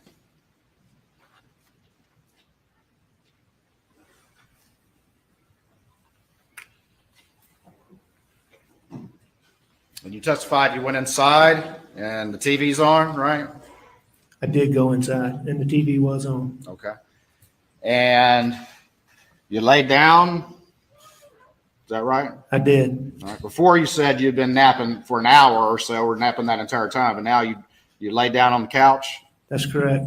All right. And maybe dozed for a second, Maybe. according to your new story. How long did you doze? If I dozed, extremely short time. Extremely short time? Because you would agree with me that at 9:02, you're up and moving, according to the data. I agree that according to that data, my phone's recording steps at whatever time it is, 9:02 something. How long did it take you, if you're at the house at 8:49, how long before you went and laid on the couch? I would have gone straight to the couch, probably. I may have gone by the sink, or I may have gotten a spit cup, but it would have been basically straight to the couch. Straight to the couch. Yes, sir. And you're telling this jury that that's what happened, and you were back at the house at 8:49, and you lay down on the couch and dozed for a second, and then you were up with more steps in a shorter time period than you had done all day. Well, I mean, your number is 8:49. What I'm telling this jury is that I went down there, and when I took that chicken from Bubba, I would have said something to Mags. I got back on that golf cart, and I drove back to my house. After getting back to my house, I went inside, and in short order, I went to the couch. That's what I'm telling this jury. Did you go anywhere else in the house? Mr. Waters, I can't tell you specifically about that. I don't think so, but I may have. Was there Did any you have blood that in the tan house? blackout and a 12 gauge shotgun on that golf cart when you drove down there? No, You didn't? no, Did you see them when you were down there? no. No. So we got you back around 8:49 and you're leaving at 9:02, correct? And you didn't see any weapons down there. You just happened to be back there. You didn't hear anything at all. Did you hear anything at all, Mr. Murdaugh, during that time period? No, I did not. You didn't? Didn't you tell law enforcement that you thought you heard them pull up? Didn't you tell law enforcement that? I did think they had pulled up. All right. So that was that. You did think that? Yes. All right. So now you're saying there was a car pulling up? No, You didn't testify to that yesterday, did you, in your new version of events that no, I don't, construct? Mr. Waters, I don't believe there was a car pulling up. Okay. But that's what you told law enforcement, didn't you? No, I told law enforcement that I thought they had pulled up. All right. But you're saying you couldn't hear blackout shots supposedly, but you could hear that, correct? I didn't say I couldn't hear blackout shots, but I'm saying that I thought when I got up from taking a nap, if I took a nap, but when I got up from laying down, as I was getting ready to go to my mom's, there was a point in time where I thought Maggie and Paul had come back. You also told them that you thought you heard a wildcat, and maybe it was a person or something like that as well. No, that's not what I said. What did you say then? I said when I went outside that there's a house cat that's gone wild, and he hangs around. He goes from hanging around the shop, goes from hanging around the house, different times. You might, and there'll be times you don't see him. And he had been around the house. And when I went outside, I believe that cat was over there.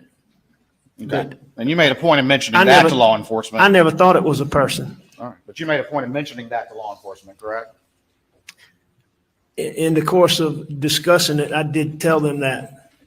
But you never told them all this new story that you've constructed in light of this trial. Is that correct? I did not tell them that I went to the kennel. I lied about that. And at the same time, you also looked at this jury and tried to tell them that you had been cooperative in this investigation. Other than lying to them about going to the kennel, I was cooperative in every aspect of this investigation. Very cooperative, except for maybe the most important fact of all, that you were at the murder scene with the victims just minutes before they died. Right? I did not tell them that I went to the kennel.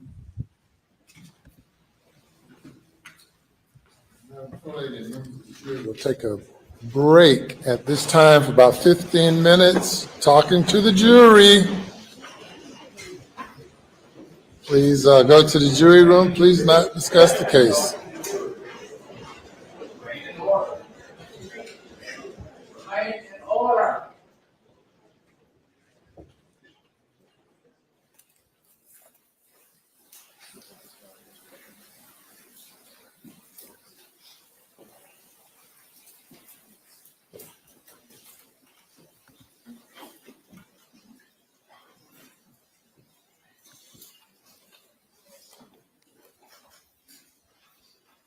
Step down. Please do not discuss your testimony with anyone during the break.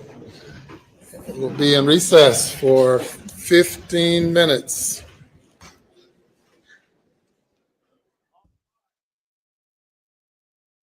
All right, so what do we think, guys?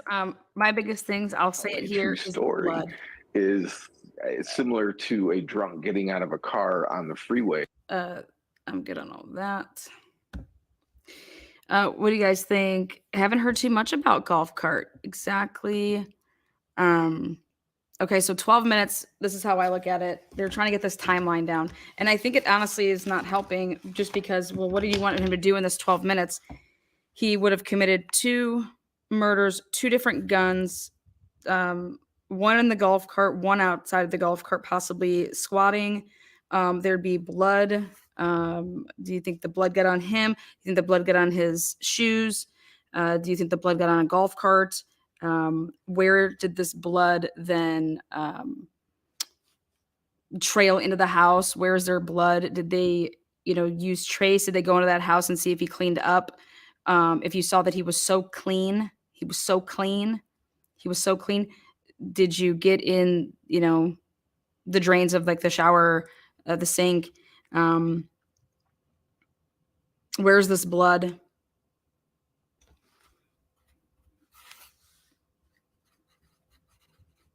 Clothes.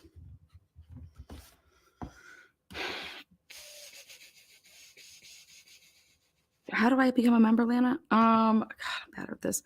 If any of the mods are in chat, if you could drop a link for that.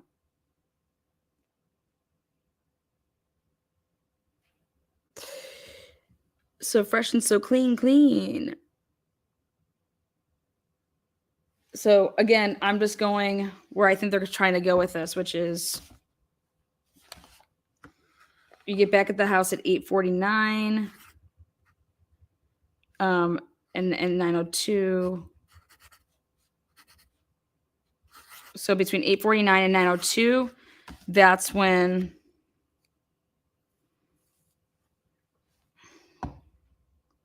house was never a crime scene. Well, that's unfortunate because why wouldn't you think it's not necessarily a crime scene, but why aren't you checking it? What do you mean? That doesn't make any sense to me.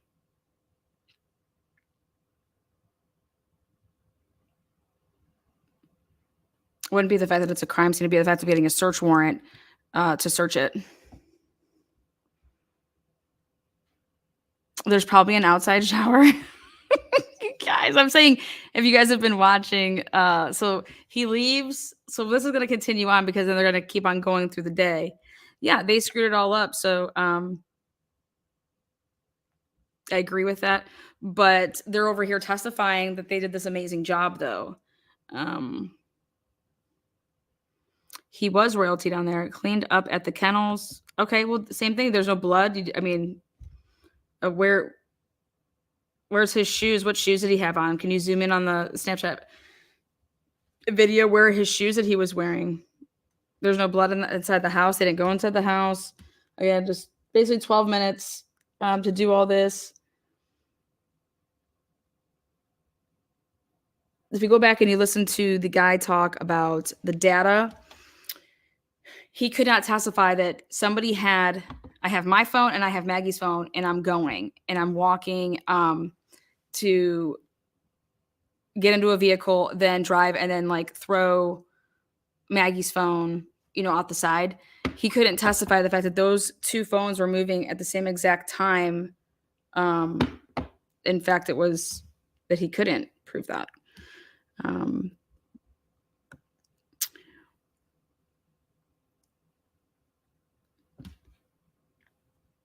I know nothing about guns, but those blackouts or whatever looked like assault weapons and thermal sensors. Not sure how close they could be.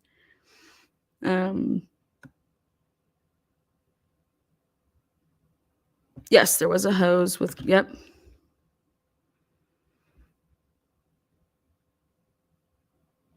So do we think that he got completely naked, took his clothes all off, rinsed himself all off, right? This would be after the fact that he committed the murders. Took all of his clothes off, put it in a bag, got in his golf cart naked, went to the house, and then touches his phone and gets his phone at 9:02 to start making all these steps.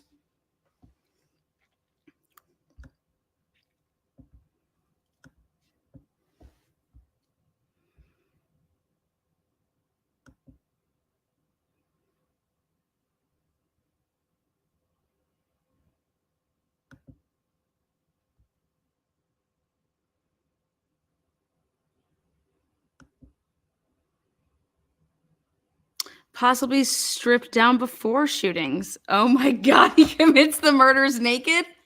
Now that, you just made me. You get the fuck over here, weighing out and just, I mean, the hell are you guys doing down here?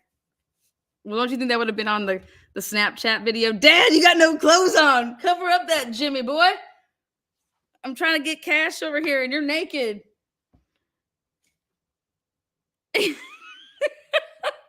You also don't think that on that video he would have been like,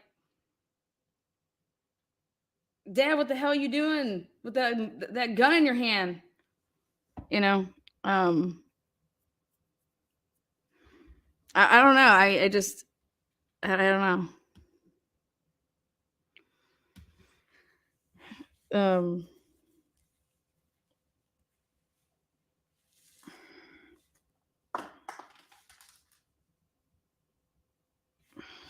I don't know.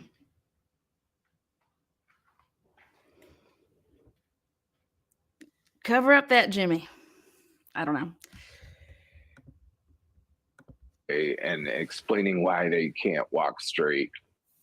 He didn't have any time to. He got back up. We're going to hear that he shortly left to his mother's, but he didn't hear anything. He didn't hear any shots. It doesn't make any sense that he could have gotten to the kennels, out of the kennels, back to the property and off the property in that tight a timeline without seeing any of what happened. The mysterious 5'2" assassins that they now say were running around the property. And Jamie, look, the point I think that is strong here, that if he had never lied, so if he said, yeah, I was down with them at the kennels, and then the video comes out and confirms what he said, that he was down there, but then left, this would have been a very different story. I think if you look at that and say he never lied, but the prosecution still doesn't have the murder weapon, they don't have the kind of forensics, they don't have an eyewitness, they have the 2 different guns, they have all these different suggestions, this would have been a very different case. It seems it's Alec Murdaugh's own words that are the worst thing against him in this case. Jesse and Richard, listen, I'm playing devil's advocate here to some degree. Clearly the prosecutors have brought a case that is reliable and has some sustenance. What I'm suggesting to you, and Jesse, you just touched on this, we have 2 different murder weapons. Neither one of them have been recovered. And they're clearly, it's if we're going to speculate, let's speculate. There was this issue going on with the young woman who died, unfortunately and very tragically. And, people that were very sincere about trying to hold people accountable for that death. So again, guys, I'm not, I'm playing devil's advocate right now, but what I suggest to you is that we have a drug addict who is under extreme stress. We have no murder weapon. We have really no motive. And they've I wouldn't say they've created a motive. That the motive is that supposedly he wanted to distract from his own situation. What I would suggest to you is, father, and I don't know if you guys are, that's a reach for me. So I agree with you. Unfortunately, the job that I have, I see family members killing family members in brutal fashion, and sometimes the victims are much but you also younger don't see them than the going ones we to have bat here. for them And the so way that nothing he really would was shock at me. the I guess, time. Rich, the thing that I'm wondering now is, what does Jim Griffin do when he has the opportunity to redirect maybe later today? Because you have a client who's admitted to lying. You have a client who's that's admitted what to the redirect's going to be You interesting. have a client who's admitting about all these things, and now it becomes a question: how do you rehabilitate his image? Because yesterday, when he came forward, it was quite emotional. I thought it might give the jury pause. So, what do you think needs to happen to redirect? I think you want to get back to that on redirect. I think you want to return to the emotion. I think that those were the high points of his direct in the first place, when he got very emotional about his wife and his son. And people said some of the jurors were tearing up over that. So he may have connected on the point. That's what they want to return to. By the way, I think, we saw extensive cross-examination about the financial crimes yesterday. I think the prosecution did that. The issues I have with the in whole order to naked put thing, a confession on each of those. I think that the Snapchat video he would have seen his dad butt ass naked and been like, "Why are you naked? Put some clothes on." So I just think that's the only reason I have to throw that out. I don't think that he was naked. I think that his son would have been like, The hell? Oh, hey man, I have to take another video because my dad was naked to send to you.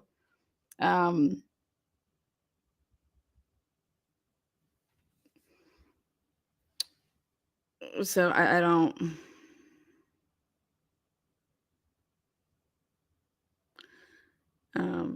Why is your Jimmy out? Yeah, but when you don't you think that's what you would say? Like, I know I would be like, maybe they were all naked. You guys are wild. Those crimes on the record out of Alec. Keeping a very careful eye on that courtroom feed. But right now, the jury's taking a morning break. So while that happens, it gives us an opportunity to look back at some of his testimony from earlier today when he was asked about the kennel video, the video that places him at the crime scene minutes before when prosecutors say the murders happened, a video that he says and now admits he's on. This was him under cross. Yeah, I think the kennel video was going on. Had you arrived before that? we already heard that. I also think it just goes to show, like, he is on that video and everything's like normal how they are. Like here, like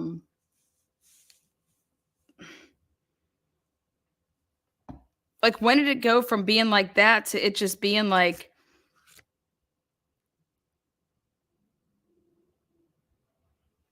a click into like, Papa, what the hell have you been telling Mom? You know, to that point of like, where was this just flip of, I'm gonna murder both of you guys. I came down here, but we're talking about the dog. We're talking about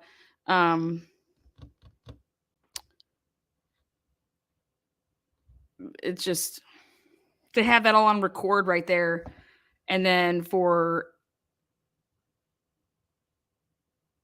you know,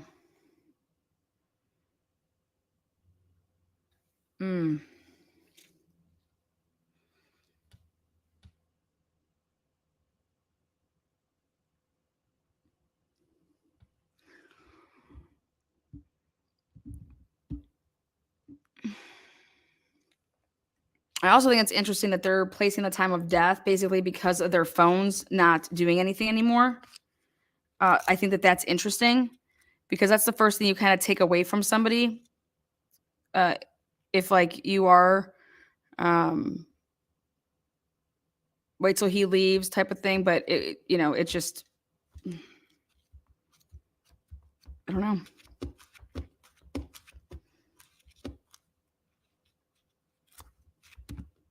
Surprised he isn't dead.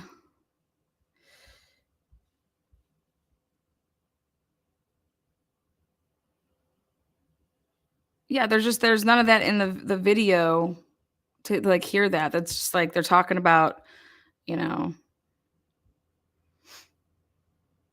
And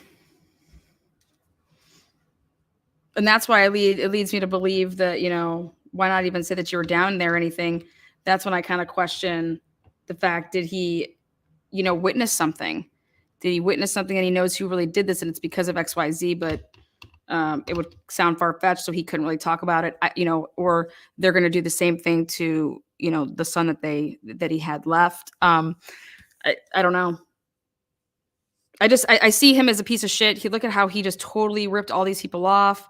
But he was doing it and he was giving it to his kids. He was like, they're the ones that benefited from everything. His wife, they had whatever they wanted. All he cared about was getting his son Paul out of this whole boating accident thing. Now you're going to sit here and tell me that he's all right. Well, I'm going to blow their brains out. So I don't know what goes away from that. The financials was already going to be that he should have settled the cases with the people financially, to get them to go away, to stop digging into his financials, settle with them, give them the money, and this doesn't go to court type of thing. Don't know why he didn't. Don't know why anybody wouldn't advise him of that.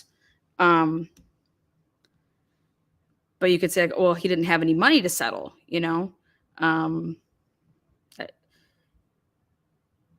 But then also, who makes rational decisions when you're popping the nation's Adderall shortages in clearly South Carolina and every other drug? But He lied because he was an addict. Yep.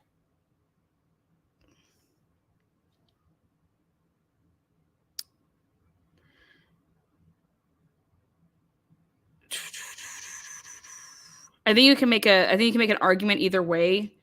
But I think as a jury, the jury I mean, I don't know. It is curious, though, that he seems to remember certain things and then maybe conveniently doesn't remember other things. Yeah. How do you think his defense attorney needs to clean that up? So I think falling on your sword a little bit more so than they have been. I think he's been, and again, Jesse and Richard, I'm playing devil's advocate here. There's clearly some issues that the jury's going to have to sort through.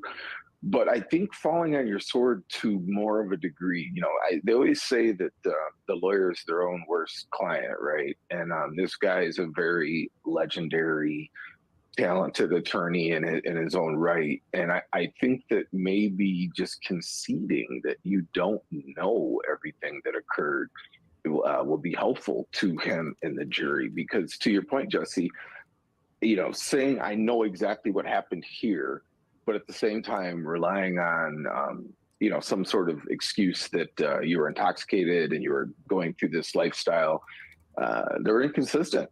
Yep. And I think the jury's going to struggle with that. Okay, so Rich, I move it over to you because one of the things that you've been talking about is the financial crimes. And what Alec Murdaugh seemed to suggest was his life wasn't about to be exposed on June 7th, 2021. There wasn't this danger that Paul and Maggie knew about his drug problems well before that. So it wasn't like he was trying to cover anything up. There would be no reason for him to kill his family. And I will tell you, I think, that could be a struggle for the jurors as well about why he would do this. What do you think about that? So I think Alec Murdaugh has helped piece this motive theory together because the prosecution has laid the predicates that he was a drug addict and that he had severe financial problems. And you and I and many people have struggled. How does that get you to you shoot your son in the face? I mean, that's a big step. That is a big But step. Alec Murdaugh on the stand has testified under oath that he suffered from paranoia. And he said yesterday the reason he lied to law enforcement about the kennel video was because he was paranoid, because he was afraid of law enforcement. By the way, he was afraid of law enforcement. He worked in law enforcement. His family's worked in law enforcement for decades. But putting that aside, he's got extreme paranoia, and that is why he lied about the kennel video. Couldn't it also be part of the motive? Drug addiction plus financial catastrophe plus paranoia equals motive. That to me is a formula that might carry the day. You might be right. That doesn't I'll make tell a you, motive to me. it's interesting. You have to imagine, Jamie, his attorneys didn't want him to do this. As soon as they know that he was going to be questioned about the financial crimes and that he might be exposing himself to legal liability, maybe now even a lot more than that. I can't imagine him pleading not guilty to all the charges that he faces after what he admitted in open court. That back and forth between what a client wants to do versus what his attorneys recommend. Walk us through that. Again, attorneys are their own worst client. I suspect that he was warned ad nauseum off the record and probably on the record to the extent that we weren't able to see this. But Jesse, let me throw this out there.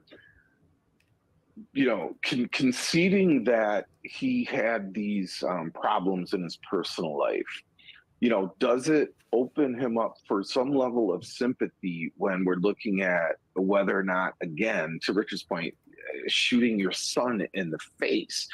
I think that the alternative is to sit silent, which I probably would have recommended that he do. But the alternative is to sit silent, and the jury has to kind of sort through this ambiguous, I don't want to say ambiguous, but this theory of the prosecuting attorney. So I think it cuts both ways. I just think when we look at this, I think that guys, how many people had all this motive? If I'm like, dude, this guy never gets in trouble. They're going to get away with it again. They're going to get away with it again. This is all they keep on doing. Paul's out here living his life still. And,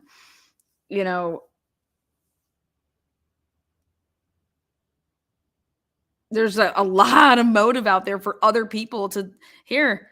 You're never going to learn, or nothing's going to happen to you. Well, we'll take from you what you're most like, your family. Again, I don't know. I don't know who he owes a bunch of money to. If he owes a bunch of money to like drug dealers, I mean, I don't know, but he's always done everything for his family. He was so, I want to get Paul's name cleared. He went into that hospital saying your kid was driving the boat. It was always about like whatever to protect his kid. Same with Buster, with everything with getting kicked out of law school, to get him back into law school.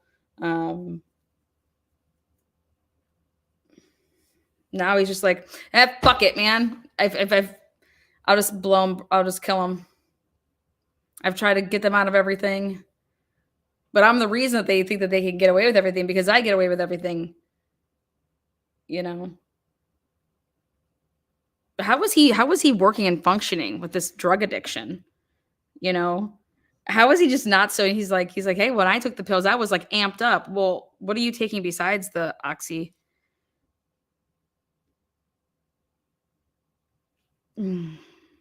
Why would you kill the only people who actually like you? Oh my God. That's funny.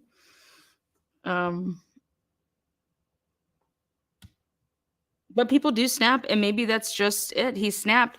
Yeah, he snapped and decided to use 2 different guns, and trial's back. Perfect. Thanks.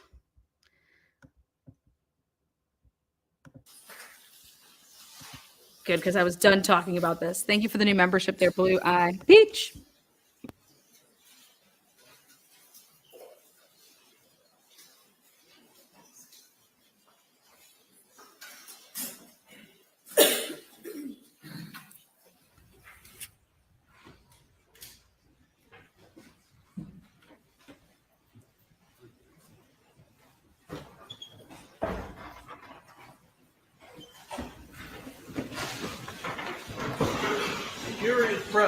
What time do these people break for Thank lunch? you.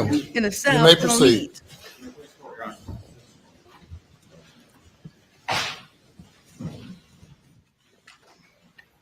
I'm gonna need to put on my shades.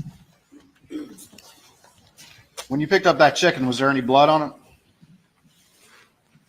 I don't remember. I don't believe so. Did you wash your hands or all? At that point in time, I don't believe that I did. When you say you were there, you said Maggie was nearby you. Is that correct? Right by me. Was she messing with the hose at all? At that time, no, she was not. Did she mess with it the entire time that you were there, according to your new facts today? While I was there, she did not touch. She was not fooling with a hose at all.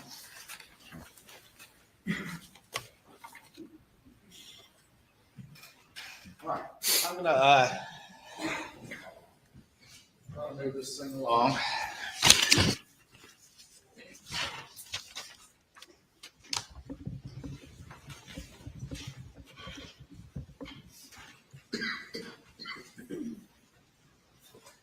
I'm gonna put up on the screen states 519, which is the condensed timeline. If I could have computer input, please.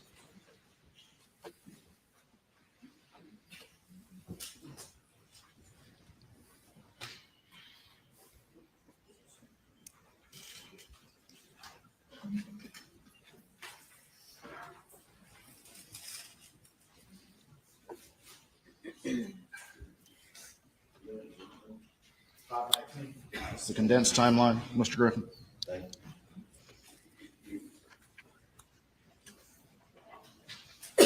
Coming out all right.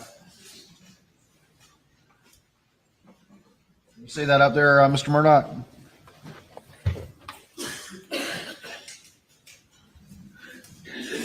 Yes. All right, I'm on page 5. You see that cell tower map there? That's up on my screen. Yeah. I do see that. Would you agree with me that it reflects no cell tower activity on your phone from 6:52 to 9:04? I do agree with that. Let me ask you this, Mr. Murdaugh. Did you take your phone with you down to the kennels according to the new facts that you testified to yesterday and today? I must not have. You must not have. If this is accurate, no, sir. Is that typical for you? Sure it is. Absolutely. Okay. Tell me why that's typical. If and when I'm going. Now, it would be unusual if I was going out for any extended period of time, or if I was going, even on the property, if I was going somewhere for an extended period of time, I would usually have my phone. But for me to go knowing that I'm going to the kennel and coming right back, that's not unusual at all. I mean, you've heard the testimony about the service out there. The service is terrible. You have to be in a particular spot. Right. And you have to find a spot. So the answer is you don't know whether or not you took it down there And I believe that I probably didn't based on this data. based on this, but unlike your photographic memory about other things, you don't remember whether or not you had your phone on you. Mr. Waters, I've never claimed to have a photographic memory, but I do not specifically remember if I had my phone that night. I do not dispute it based on this data, and that's not unusual for me. Just like you don't remember, according to your new story, the last conversation you had with Maggie. No, I remember having my last conversation with Maggie. Looking at this screen, you have the map up there. We're on page 6, and it shows you arriving back at Moselle at 6:42. You don't dispute that now, is that correct? No, that's what this data appears to show. And then looking at the data, moving on to page 7, you have Paul arriving about 7:04. Is that correct? You don't have any reason to dispute that? Well, that's what it says. He arrives at 4147 Moselle Road, which is the address of the shop. The house is 4157. I believe that Paul actually got there a little bit before that, but I think that's approximately accurate. I think Paul got there a little bit closer to 7 o'clock. You would agree that that's the earliest data point that reflects his presence in Moselle? If that's what the records show. You don't dispute that? I don't dispute that if that's the earliest data point. But again, I believe he got there a little bit earlier. And I tried to look at these records to see if if that could be refuted. And I believe he got there a little closer to 7 or a little bit before 7. No, that's a good point. You looked at these records a lot before you had your testimony yesterday and today, didn't you, Mr. Murdaugh? I've looked at these records other than the OnStar records that just came when they were provided to me. Sure, I've looked at them. Right here, we have some steps on your phone, 29 steps. And then down at the bottom, we have 89 steps. Is that consistent when you and Paul were together on the property? I mean, sure, we would go to different locations on the property. Sometimes we would get out. Sometimes we wouldn't. We'd get out and walk around. We'd look at stuff. We'd do things. For example, you saw me messing with the tree. There'd be other ones. We may get out and look at a feeder. Maybe other ones we get out and look at hog signs where hogs are rooting. So it would be perfectly consistent with what Paul and I were doing that day.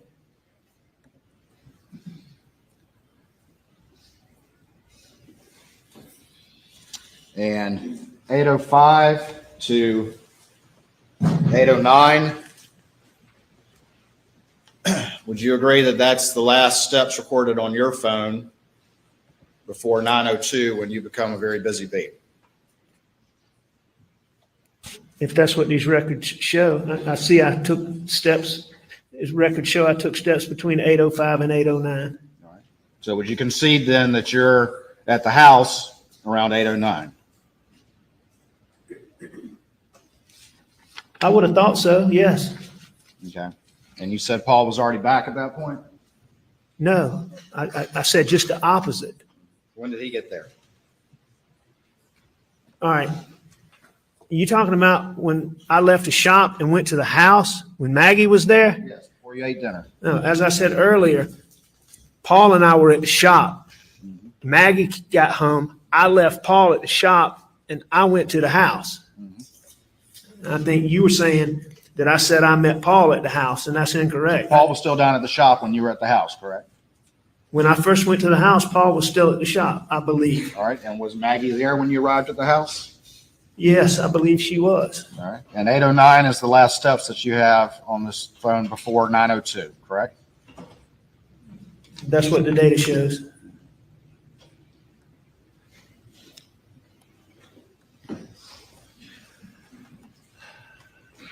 Looking now at page 15.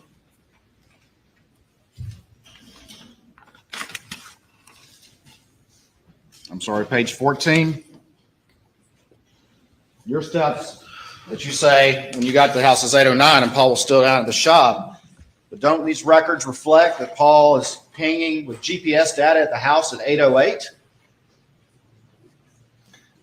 This record appears to show Paul at the house at 8:08. All right. So those records don't fit with your new story that you testified yesterday and today. Is that correct? No, I don't believe even right now, Mr. Waters, that that's right. I'm not saying, what you're doing is you're taking 809 and saying that I'm at the house. And I mean, that may or may not be right. But what I'm saying is that when Maggie came through, I left, and I believe that Paul stayed at the shop. Now, did Paul come right behind me? I'm not sure, but when I left him, I believe that when I left to go to the house, I believe that Paul stayed at the shop for a minute. When you got to the house, did you put your phone down? I'm sure I did. Did you put it in the car, in the Suburban? Did I put it in the Suburban? When you got back to the house, did you put it in the Suburban? Was the Suburban parked out front? The Suburban would have been parked wherever I parked it. Which is where? I believe on the side. Okay. And did you put your phone in the Suburban? At that time? No, I did not. Where'd you put it? I'm not sure where I put it. You're not sure about that either, huh? No, I'm not sure. When I went in the house, I'm not sure where I put my phone. I would think that I put it down somewhere, probably by the couch. Didn't you testify yesterday when you were being asked by your lawyer about that pause at Alameda when you were leaving, and you had a very specific recollection of your phone had fallen down in the crevice and you had to pick it up and get it out? You remember testifying to that? I do. But you don't remember what you did with your phone when you got back at this point, huh?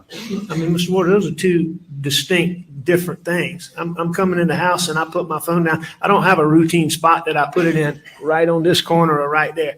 You know, Yeah. I would assume that when I went in the house, I put it somewhere either on the table. You go by, go into the couch.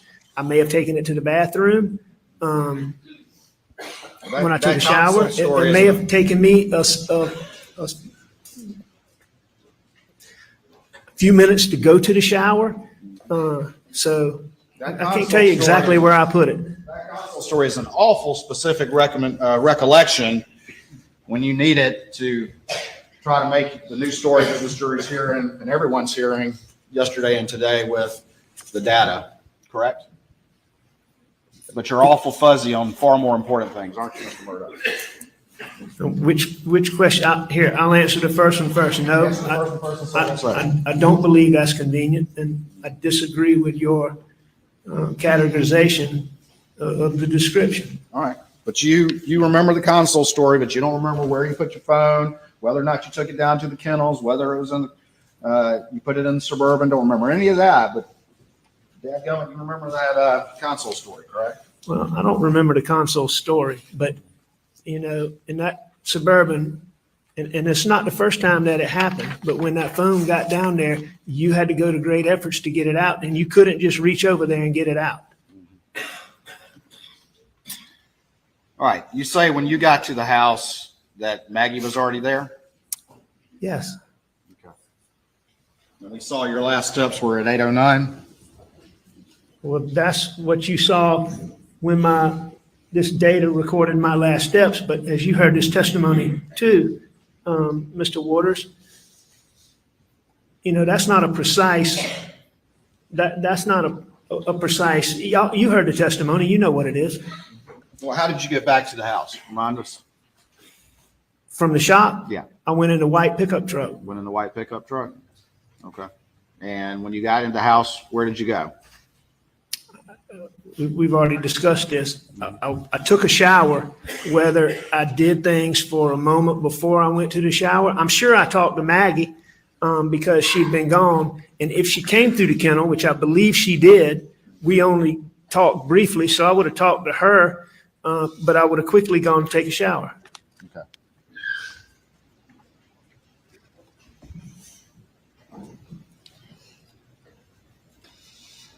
Going over to page 16, you would agree with me that the data reflects Maggie start logging steps and her phone disconnecting from the Mercedes around 8:17, correct? I agree. At 8:17, her phone ends connection to her Mercedes. And starts logging steps. I don't see that, but I don't dispute it. Well, you see the purple line talking about it disconnecting from the Mercedes. I and do then if see. you go I down see. to- I see where you're talking about. So yeah, I Yeah. see it. 8:17, her phone starts logging steps. I agree with that. I've also done an extraction where I've actually had to go through when somebody extracted and then plugging it into something like this. If you don't go through and to make sure that they're doing it the right way and that they didn't miss something and something wasn't flip flopped in some type of way, like I did in the Chris Watts case, I found out that they were calculating the other phone for something else. So this is somebody's work, taking something and pinning it to a Word document. You have to double check this. And did that happen? Okay.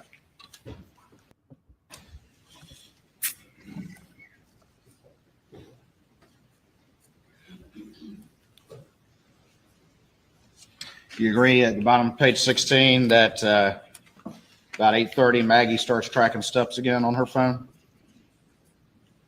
Yes, sir. That's what the data shows. All right.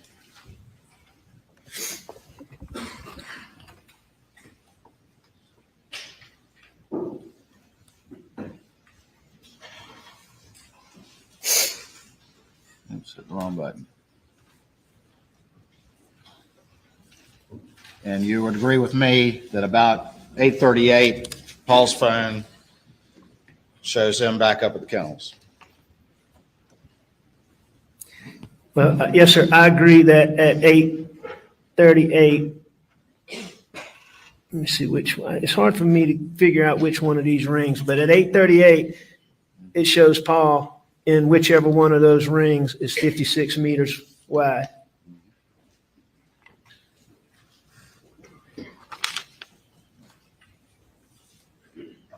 And I have no reason to believe he wasn't at the kennel. And then 8:44:55, we've already gone through this, but that's the kennel video, right? Yes, sir. That's correct. And you would agree with me that it lasts about 50 seconds, correct? Yes, sir. I agree with that. And you would agree with me, moving on to page 19, that both Maggie and Paul's phones locked for the final time around 8:49. That's what the data shows.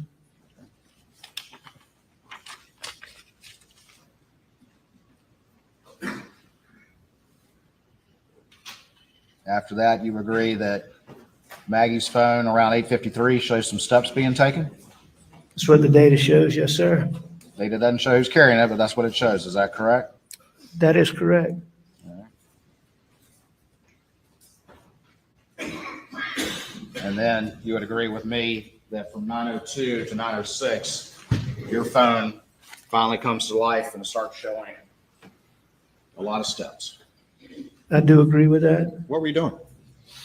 I was getting ready to go to my mom's house. Getting ready to go? I thought you took a shower already. You were just laying down on the couch. What all you need to do to get ready to go to your mom's house? I mean, there wasn't anything to get ready in that aspect, Wasn't but anything to get I ready, was was it? getting ready to go. I was preparing to leave. Doing what? I don't know if I got up, went to the bathroom. I don't know. I can't tell you exactly what I was doing. And that's far more steps in a shorter time period than any time prior, as you've seen from the testimony in this case. So what were you so busy doing? That's Going to the bathroom? No, I don't think that I Get on a went to treadmill? the bathroom. No, I didn't get on the treadmill. Jog in place? Nope, I didn't jog in Jumping place. jacks? No, sir, I did not do jumping jacks. What were you doing, Mr. Murdaugh, for those 4 minutes?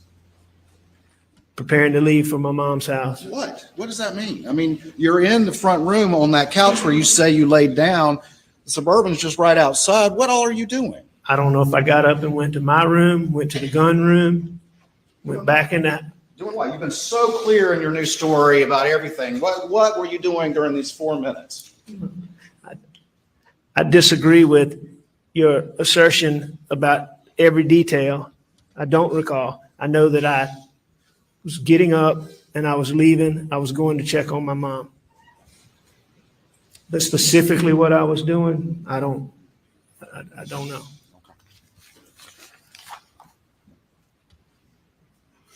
I know what I wasn't doing, Mr. Waters, and what I wasn't doing is doing anything, as I believe you've implied, that I was cleaning off or washing off guns, or putting guns in a raincoat, and I can promise you that I wasn't doing any of that. Okay. Also, during this 4 minutes where you've got 283 steps, How many steps? not only are you moving around a lot, but you're making a ton of phone calls. Because that in that same time period, you see this red line right here, where over that 4 minute period, all those steps were taken. That's also when you're calling, making all these phone calls, isn't it, Mr. Murdaugh? Well, I made the So were phone you running in calls. place and making phone calls? Is that what you're? Be allowed to answer before Mr. Waters steps on him again with another question. Please. Thank you. All right.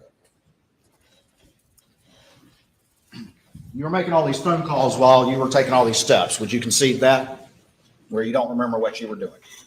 Well, I was making phone calls and that's shown here. At 9:05, I called my dad. You know, I don't know that I was taking steps like you're saying I'm taking steps. I heard the same testimony you heard, Mr. Waters, and, you know, steps can be recorded any number of ways.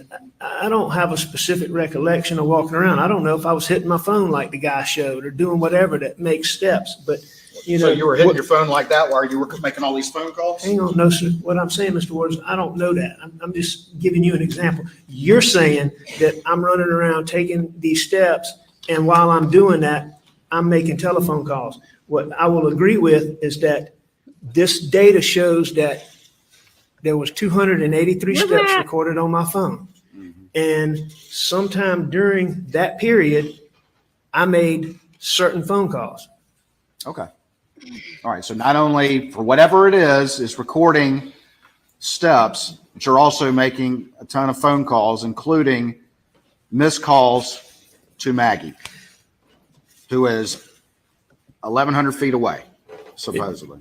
You're using the term a ton of phone calls. Yeah. What I agree is that I made the phone calls that are listed on these call data records, which, you know, are very normal phone calls for me. Do you know why so Where's many my drug dealer, man? Where's my phone pills? calls were missing from the log around this relevant time period when law enforcement downloaded your phone on June 10th? From my phone? Yeah. No, I don't. Did you delete them, Mr. Murdaugh? Not intentionally. Just around the time of June 7th, all these calls are missing, but you had nothing to do with that between June 7th and June 10th. No, sir, I did not. And I did not delete phone calls from my phone. Mr. Waters, one of the most important things in this whole thing for me has been getting this data that I believe would exist.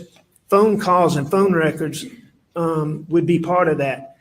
I've been in enough civil cases and used phone records enough times to know that you delete a phone call from your phone, it doesn't disappear.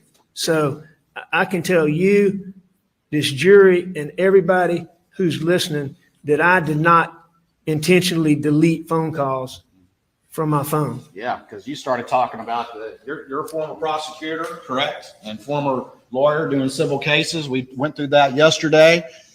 And boy, you're busy bee on that phone right out of the gate at 9:02, right?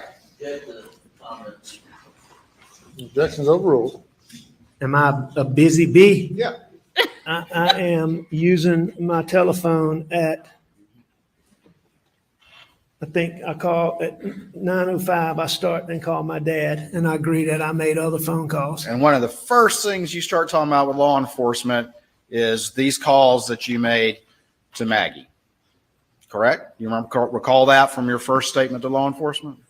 One of the first things that I said to law enforcement, Yeah, that's one of the things you talk about. I'm talking about with your interview with Special Agent Dave Owen. I don't remember that being the first thing we talked about, but First things. if Mr. Owens asked me about it, then Didn't count. No, you brought Sure. it up, didn't you? I did. You don't recall?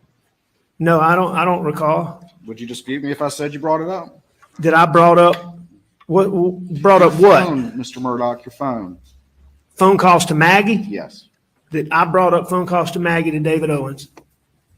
I'm asking you, is that one of the things that you talked about in your first interview with Dave Owen? That you pulled out your phone and started looking at it, that you brought that up? Do you recall that? Well, but that's not what you asked, Mr. Owens. You asked me, was that the first thing that I talked to him about? And that was the discrepancy. I certainly don't dispute that Mr. Owens and I talked about phone calls. But that's not what you said, so just to be clear. Well, the real reason, Mr. Murdaugh, is that you as a lawyer and prosecutor are up at 9:02, finally having your phone in your hand, moving around and making all these phone calls to manufacture an alibi. Is that not true? That's absolutely incorrect. So that's just another circumstance and coincidence in this particular case. Right around the time that you lied to law enforcement about maybe one of the most important facts in the case. Comment before the question. It is an absolute fact that I am not manufacturing an alibi, as you say. How do you remember so much detail about everything else, but you don't remember what you were specifically doing to generate 283 steps while you're making all these phone calls in the same 4-minute period? I remember unequivocally, without any doubt, with as clear a mind as I could have at any time, that I never manufactured any alibi in any way, shape, or form, because I did not and would not hurt my wife and my child. So why So can't I you know remember for a what fact you were doing? that I never, ever, ever created an alibi. Why don't you remember what you were doing when you were so busy for this 4-minute critical period? I do Other remember than what I was doing. Other than I was getting ready to go. Well, that's because that's what I was doing.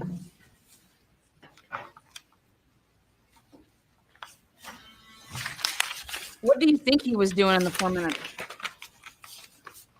4 minutes. What do you think he was doing in 4 minutes? What does the prosecution think he was doing in 4 minutes? Okay. Well, let's keep Your going. job, your burden. What was he doing? You made those calls to Maggie in that 4-minute period. You had just seen them a few minutes ago when you say you went down there and came right back. Why didn't you just take that quick little left 1,100 yards away and stop by? See why they didn't answer the call. You're obviously wanting to get in touch with them. Why didn't you go down to the kennels that were so close by? There was no reason to. I mean, Making multiple missed calls to Maggie, and she's so close. And there's a driveway right there. Why do you not just go down there and say, hey, guys, I'm heading over there? it wasn't important to do that. Me making those phone calls is simply me letting, I believe I called Maggie and I called Paul, but that's simply me just letting them know that I'm leaving for a minute. I'll be back. The fact that they don't answer is not unusual at all. Now, it is odd. We need a bigger boat. It is unusual that they never call me back. But at that moment, the fact that there's a missed call, when I know they're on the property, I mean, that doesn't even register at all. That's perfectly normal to try to call somebody who's on the property and not be able to get them. And as far as not going down there, there was no sense of urgency. Maggie was with Paul. You know, she should be as safe as she could be.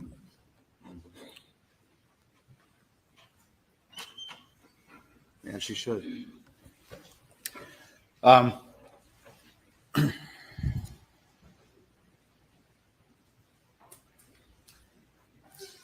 Did you talk with Maggie about going to Alameda when you were at the kennels? No, I don't believe I did. Did you talk with Maggie about going to Alameda during supper? I know that we had talked about it. I had talked, I don't believe we talked about it at supper, but we may have. I know that I had talked about that I was going to go over there. And then I decided that I wasn't going to go over there. So what was your conversation at supper? Tell me specifically, if you could, please. I About going to Alameda. I can't tell you that we specifically talked about it. The only thing that I can tell you we specifically talked about at supper was Paw Paw. All right. And what was the conversation?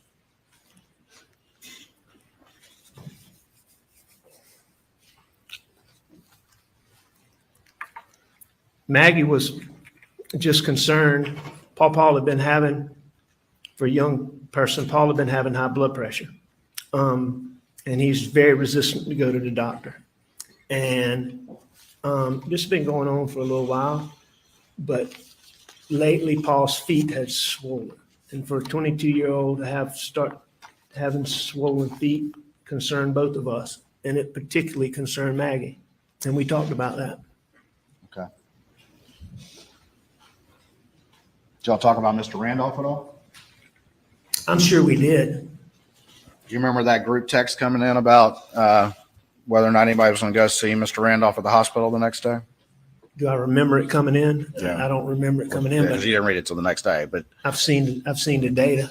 why didn't you? Did you ever text the group and say you were going to Alameda at all?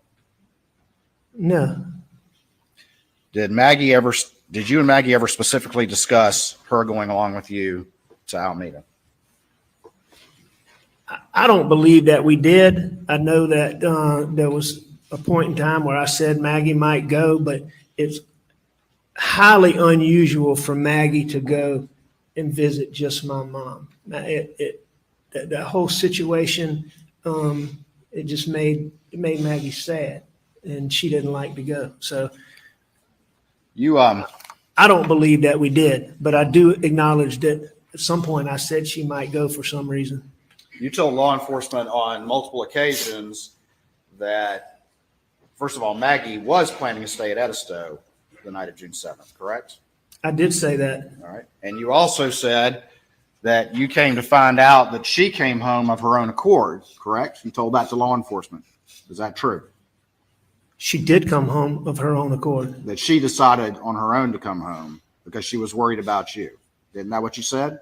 I did say that, and I believe that to be the case. All right. But since despite what you told law enforcement, we've since seen the text that you actually called her and asked her to come home on the night of June 7th. No, sir, that's not correct. That's not correct? No, sir, that's absolutely not correct. All right. So you heard your sister-in-law, Marion, testify to just that fact of a conversation she had with Maggie, but you're saying that's not true? I don't believe that's what Marion said. All right. And your defense put in this exhibit 107, where Maggie texted Blanca and said, Alec wants me to come home. I've seen that. I agree with that. Is that it up on the screen? Oh, I've got the wrong input here. I'll just hold it up. You've seen this text? I have seen that. Mr. Waters, the only dispute I have with what you're saying is you're saying that I called Maggie and Summoned her. wanted her to come home. I always wanted Maggie to come home, and I would have talked to Maggie about coming home before she ever left to go to Charleston and to Edisto. Mm-hmm. And I can tell you this, and I didn't realize this at the time, but I realize it now, that Maggie was already undecided about, now I didn't know this, but Maggie was already undecided about staying at Edisto. I can promise you that, because Bubba and Grady were in their kennels, as y'all well know, that night. That day, if Maggie was certain that she was spending the night at Edisto, at a minimum, Bubba would have been with her, and probably both dogs would have been with her. It's very unusual for her to spend the night anywhere without one of us or those dogs. So you're that saying, tells me that when she left that morning, she was already seriously thinking about coming back. so you're saying that you never called her and had a conversation that day asking her to come home, specifically on the night of June 7th, 2021.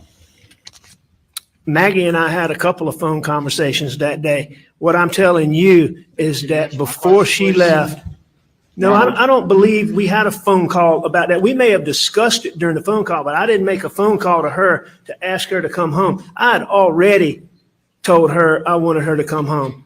I always wanted her to come home. You heard Marion say that too, that I always wanted Maggie with me. Maggie thought enough of it to talk about it with Marion, didn't she? The fact that I wanted her to come home? Correct. Well, sure. I mean, that's what Marion said. So you're denying that you called Maggie and specifically asked her to come home that night? I didn't make a phone call to Maggie to ask her to come home that night. I asked Maggie to come home long before she ever left. And I probably asked her again each time I talked to her, but I didn't make the phone call specifically for that, as you're saying.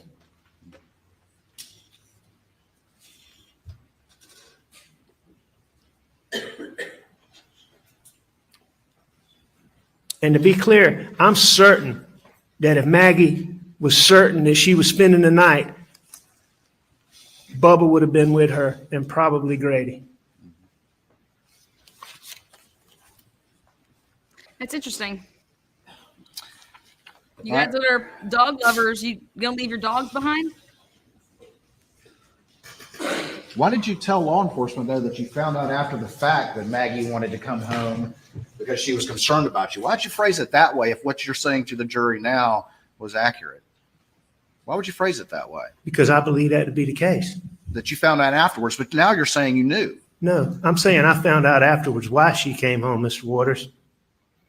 Okay. And she came home because she was worried about me. So I want to be clear about that. I did not learn that until I think the day after she got killed. But you're saying that you found out that after the fact, but you're telling this jury that you knew the things that you just said about her wanting to come home. And you were unaware of what Marion would say at that point either. No, I'm saying at that time, I had not thought about Bubba and Grady. Since that time, I've thought about that. I'm certain of that. At the time, I thought Maggie was staying at Edisto. All right. She was going to Edisto to meet the people, to do the work. Maggie loved to stay at Edisto. There's no doubt about that. It would not be unusual at all for her to stay at Edisto.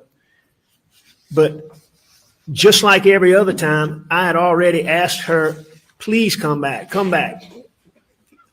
Always wanted her to stay with me. Always.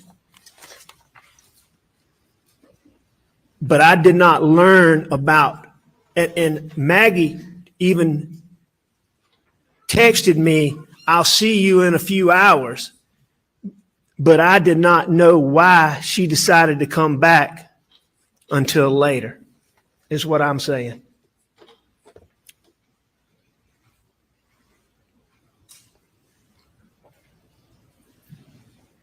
And I learned it from Blanca. Blanca actually showed me the text that she sent her talking about being worried about me.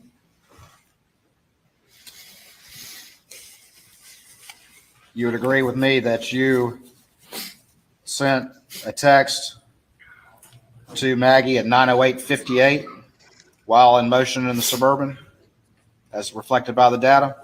I do.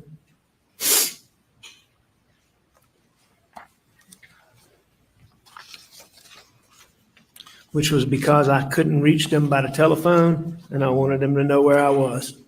Okay. Which is what we do. And you got to Alameda around 9:22? I believe that's correct. I can go down to it. No, I don't have any reason to dispute that.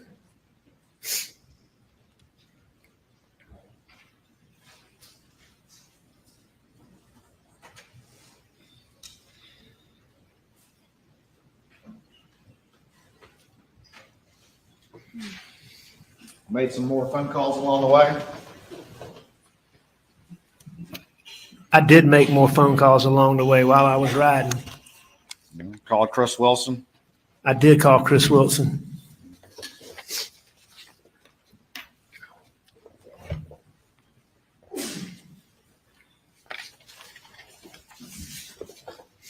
Had a short conversation with him. Is that right? I did have a conversation for however long the record show. When does it About stop? 131 seconds. That sounds about right. If that's what the record show, 2 minutes. Called your brother, John Marvin, for about 106 seconds, including connection time. Does that sound about right? That does sound about right.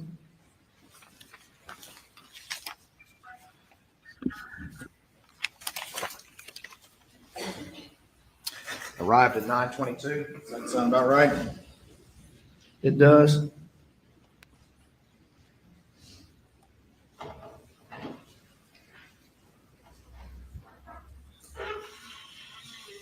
And then at 9:24, you call, that's the landline at Alameda, is that correct?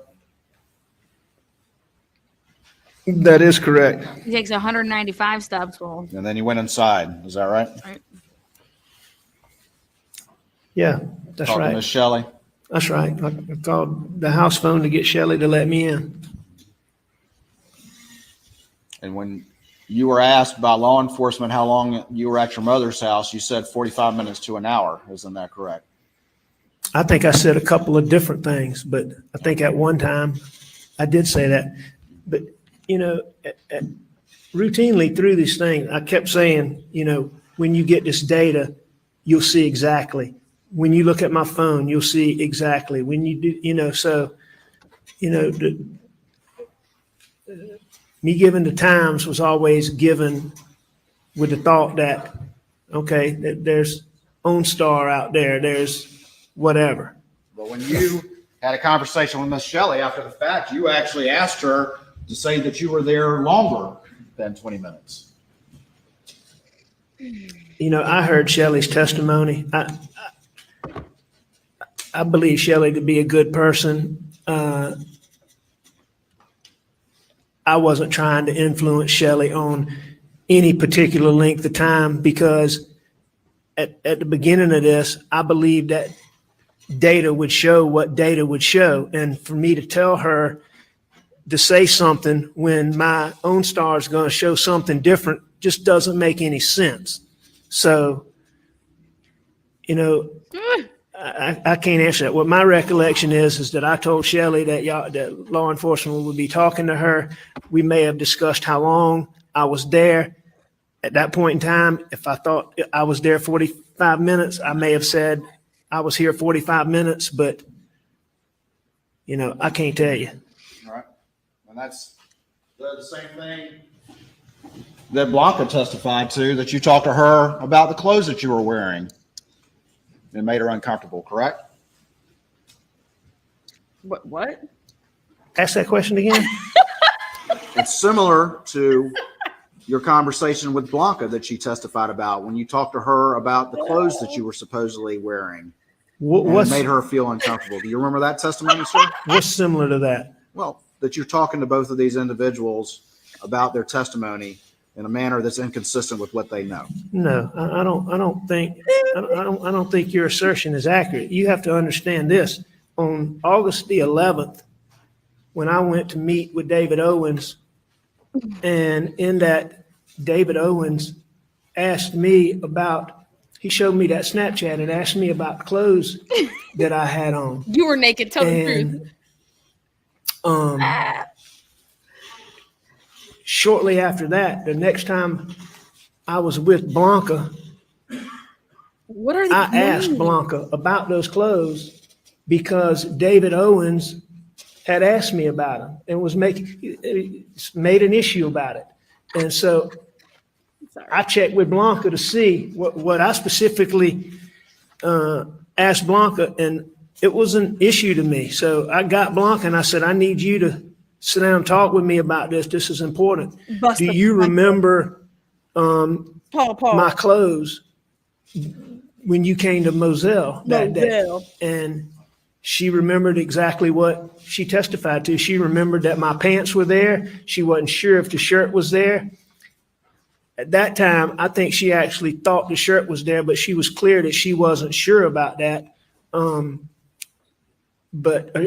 she wasn't unsure, but she didn't remember, but assumed that it was. So that was the comment. I would like everybody to know that my live viewership believes that Alec was naked and committing these crimes, and that it was normal for him to be just walking around naked, getting in a golf cart naked, everything naked. Conversation and asking me about my clothes. You dang right it was important. It was important, right? And you dang right I remember why I went to her and for what reason. Because the only thing you're concerned about is yourself. You're not concerned about giving accurate information to law enforcement, correct? What's the reason for that, Mr. Murdaugh? Why don't you want to give accurate information to law enforcement? Why do you want to talk to these women who both are employed by you or your family and try to influence what they are going to say? I did want to give law enforcement accurate information. I told a lie about being down there, and I got myself wed to that. But What? I wanted to give them as much. I knew that I hadn't done this, and I wanted to give them as much accurate information as I could. But the reason I went to Blanca is specifically because David Owens talking to me on August the 11th. Okay.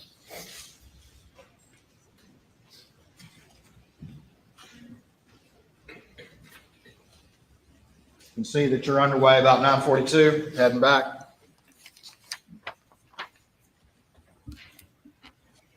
I 9:42 to 9:43. I do.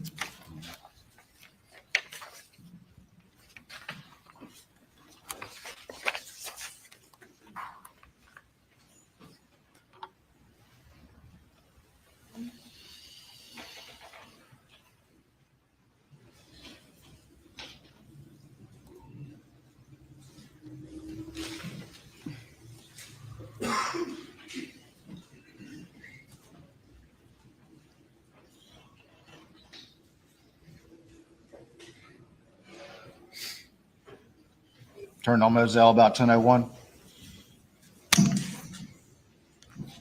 Turned into Moselle at 10:01. Yeah, Um, sorry. it looks to me like I turned into Moselle at 10 o'clock. 10 o'clock on the dot, sorry. Yes, sir.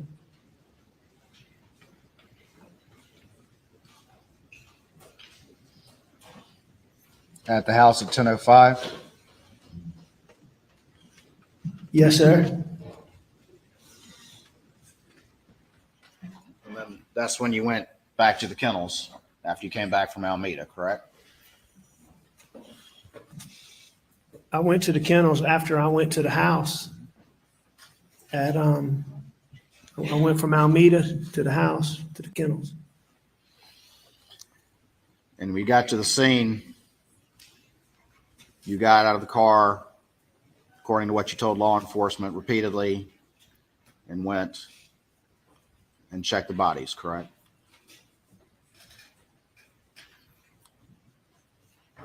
Before you called 911. Is that correct? No, sir, that's not correct. You're saying you didn't say that to law enforcement? I don't know what I said to law enforcement, Mr. Waters, but I can tell you this. I pulled up and I saw Agent Paw. I jumped out of that car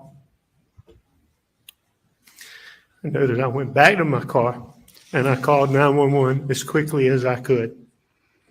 That point in time, when I got on the phone, then is when I went to them and did the things that I did. So But you were what very, you're saying is not accurate. you're saying that you didn't say very specifically to law enforcement that you went to them prior to calling 911.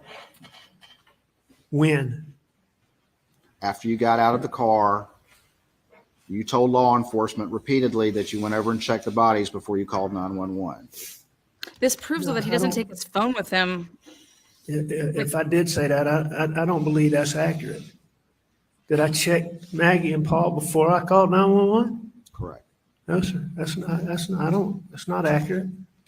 At least that's not what I remember. That's not what you remember saying, or that's not what you say now happened? No, that's not what I believe happened. Okay. But you don't deny that's what you said. Did I check Maggie and Paul before I called 911? Correct. I don't believe that's what I said.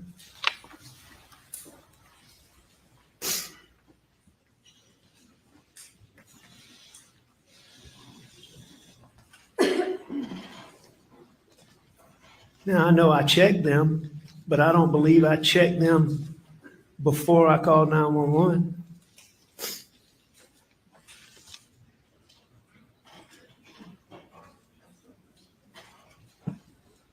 Because I can pretty well remember vividly when I checked Paw, I was already on the phone with 911.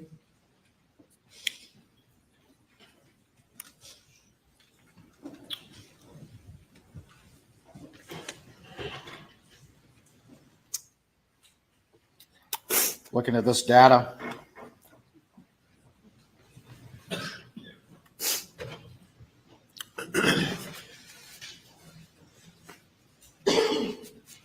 to show the vehicle parking at 10:05 and 55 seconds, Yes, sir.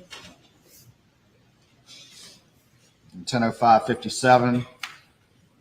The Suburban arrives at the kennels. You agree with that? I'm sorry, say that again, Mr. Waters.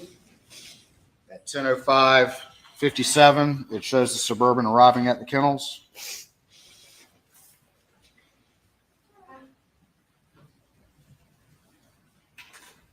Okay. Okay. The 911 call was at 10:06:14, Okay. just about 20 seconds later. You agree with that? I think that sounds right. Yes, sir. I mean, that makes sense. But that goes back to what I'm saying is I pulled up.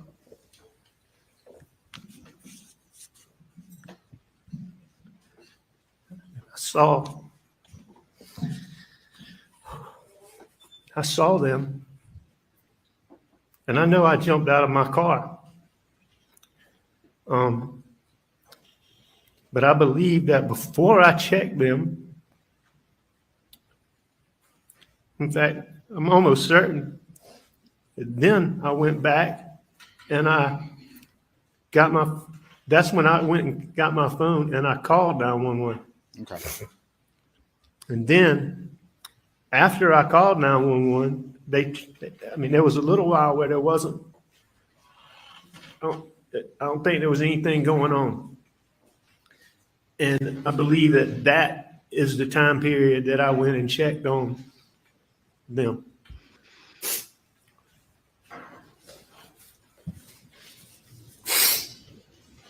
I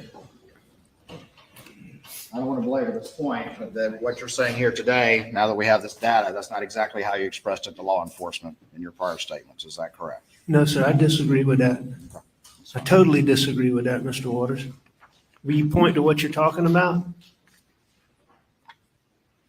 Sure.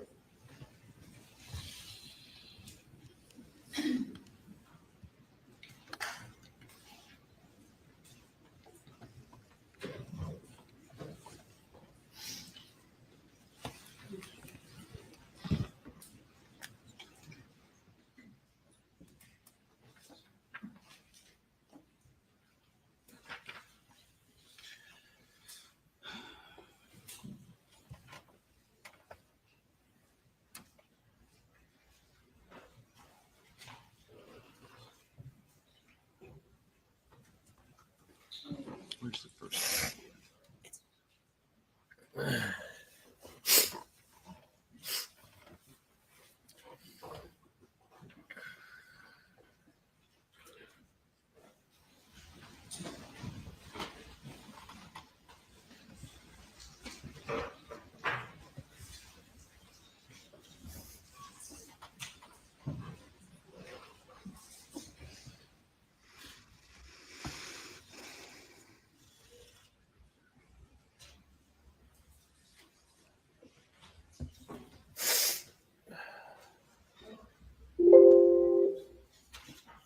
Yeah, he's talking about his question was, what did you tell law enforcement, not what you told All right, sir.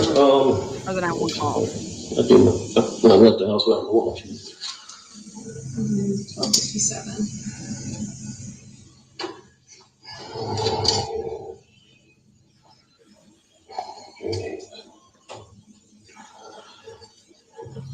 All right, Mr. Murdaugh, state your full name for me, please. Richard Alexander Murdaugh. And spell your last name so to be correct. Murdaugh. All right. And you go by Alec? Yes, sir. And date of birth, Mr. Murdaugh? May 27th, 1968. And good phone number for you. 803-942-1227.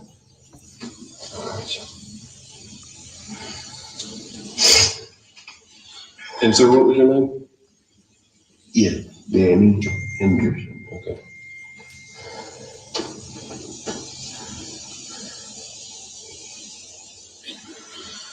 All right. As I stated, I'm David Owen in Lower Rutland with Colleton County. I'm with SLED. I hate to have to do this. I understand. Yeah. I totally Yeah. understand. Yeah. So you don't have any problem Yeah. with it. So, just start at the top, take your time. Like when I came back here, Mhm. I mean, I pulled up and I could see him, and I knew something was bad. I ran out. I knew it was really bad. And my boy over there, I could see it was.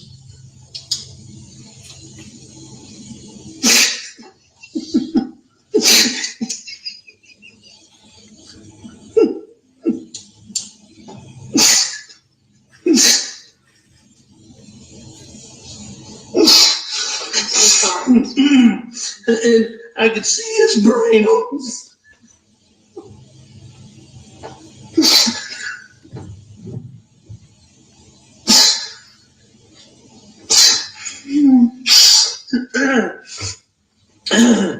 And I ran over to Maggie, and actually, I think I tried to turn Paul over first.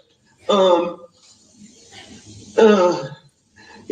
tried to turn him over, and I don't know, I figured it out.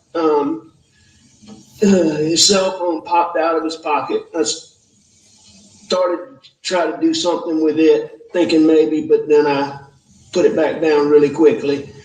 Then I went to my wife, and I could see. Right there, he says the cell phone popped out really quickly. He didn't make that up here Did today. you touch Maggie at all? I did. It says it I right touched there. them both. Okay. I tried to I tried to do it as limited as possible, but I tried to take their pulse on both of them. And, I called 911 pretty much right away, and she was very good.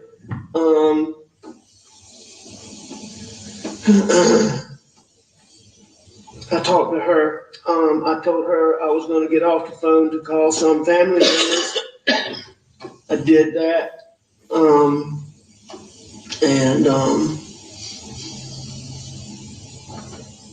What family members did you call him? I called my brother Randy, and I called my brother John.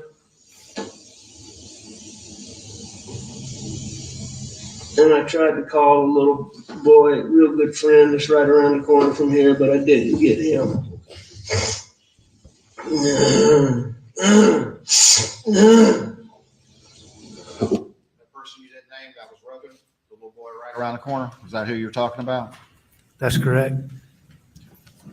But going back to your question, I mean, that's the way I remember it, what I said right there. And your question about did I do these things before I called 911? Because the question was, what did That's he not tell what law I said enforcement? then. Yeah, exactly. And that's not what I remember now.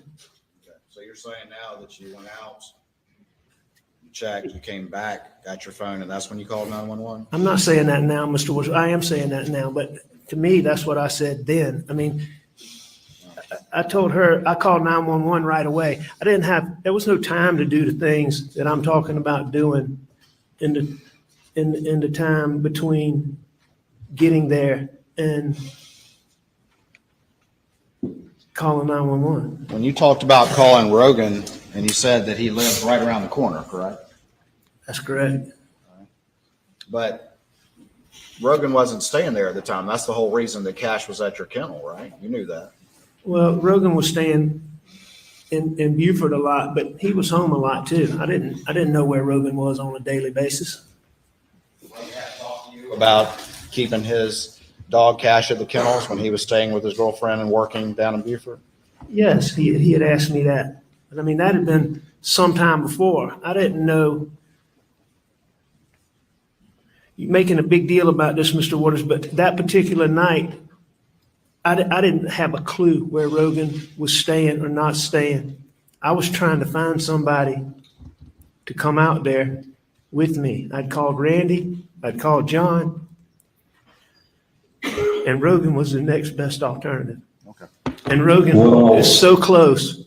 I mean, Rogan, of all these kids that you've heard, Rogan, Gibson, I mean, Roro is like a Rogan. You prefer when I call him Rogan, is truly like a son to Maggie and I. And he was such a good friend to Buster, and he was such a good friend to Paul. And you've been through everything I have. You'll see that 2 weeks or 3 weeks prior to this, I ran out of gas when Bus and Paw weren't home.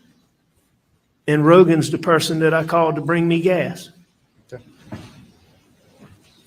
Nobody's disputing any that Rogan would have helped you. Let me keep playing Was this. around Paul when you walked up. Blood. Anything else? I mean, there was some body things. Yes, sir. I mean, like any other evidence? I know you said the phone fell out of the pocket, but did you see anything else that didn't belong or shouldn't belong or that wasn't part of Paul? The defense better mention that phone falling out, and he talked about it there on their redirect. How about Maggie? No, sir. You didn't see anything around them? What made you come out here tonight? I went to, my mom's a late stage Alzheimer's patient. My dad's in the hospital. My mom gets anxious when she does. I went to check on them and Maggie. Maggie's a dog lover. And she fools with the dogs. And I knew she'd gone to the kennel. I was at the house.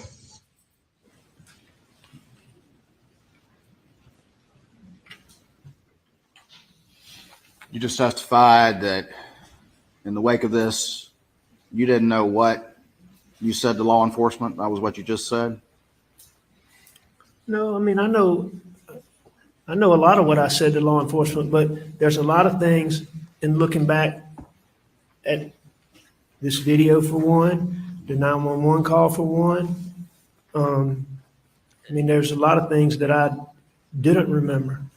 Okay. What about shock? But right then and there, just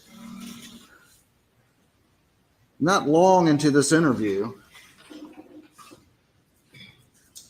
you made a conscious decision to lie right there. Play that again? He said he knew that she I went was to at the house. He said, I knew that she went to the kennels. That's not a lie. And I knew she'd gone to the kennel. I was at the house. I left the house.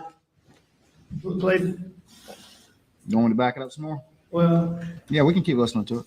Anything around now? What made you come out here tonight?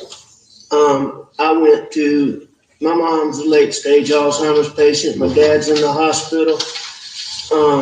My mom gets anxious when she does. I went to check on them and Maggie. Maggie's a dog lover and she fools with the dogs. And I knew she'd gone to the kennel. I was at the house. You want to hear it again? no, sir, but I don't So you think, made a conscious decision to lie right there, this early into an interview, sitting in the front seat, correct? I don't believe so. You didn't make a conscious decision to lie? I don't believe that. I don't believe that was lying at that point, Okay, tell me why not. I said she was at the. I knew that she was at the kennels. because Maggie had gone to the kennels and I was at the house. Exactly. So you think you were being, that was not a lie at that point? No, not at that point. I don't believe so. At that At what point did you decide to lie? I'm not sure, but it was in that. It was in this interview? Yeah, keep I playing believe it. that it was. Playing it, Okay, I'll was tell this you. interview where you're sitting in the front seat, correct? It is. You're not in custody, correct? I'm not in custody. They're giving you water, letting you chew tobacco, treating you politely, Here's correct? the lie. They treat me very politely. So what was it that clicked? So you said in this interview that it clicked that I'm gonna lie about the most important fact that I know? I'm not sure exactly when in it that I lied, decided to lie, but I believe it was during this interview. I believe all those things that I talked about, you know, those things that had gone on, the things that people had said to me about don't talk to anybody without a lawyer.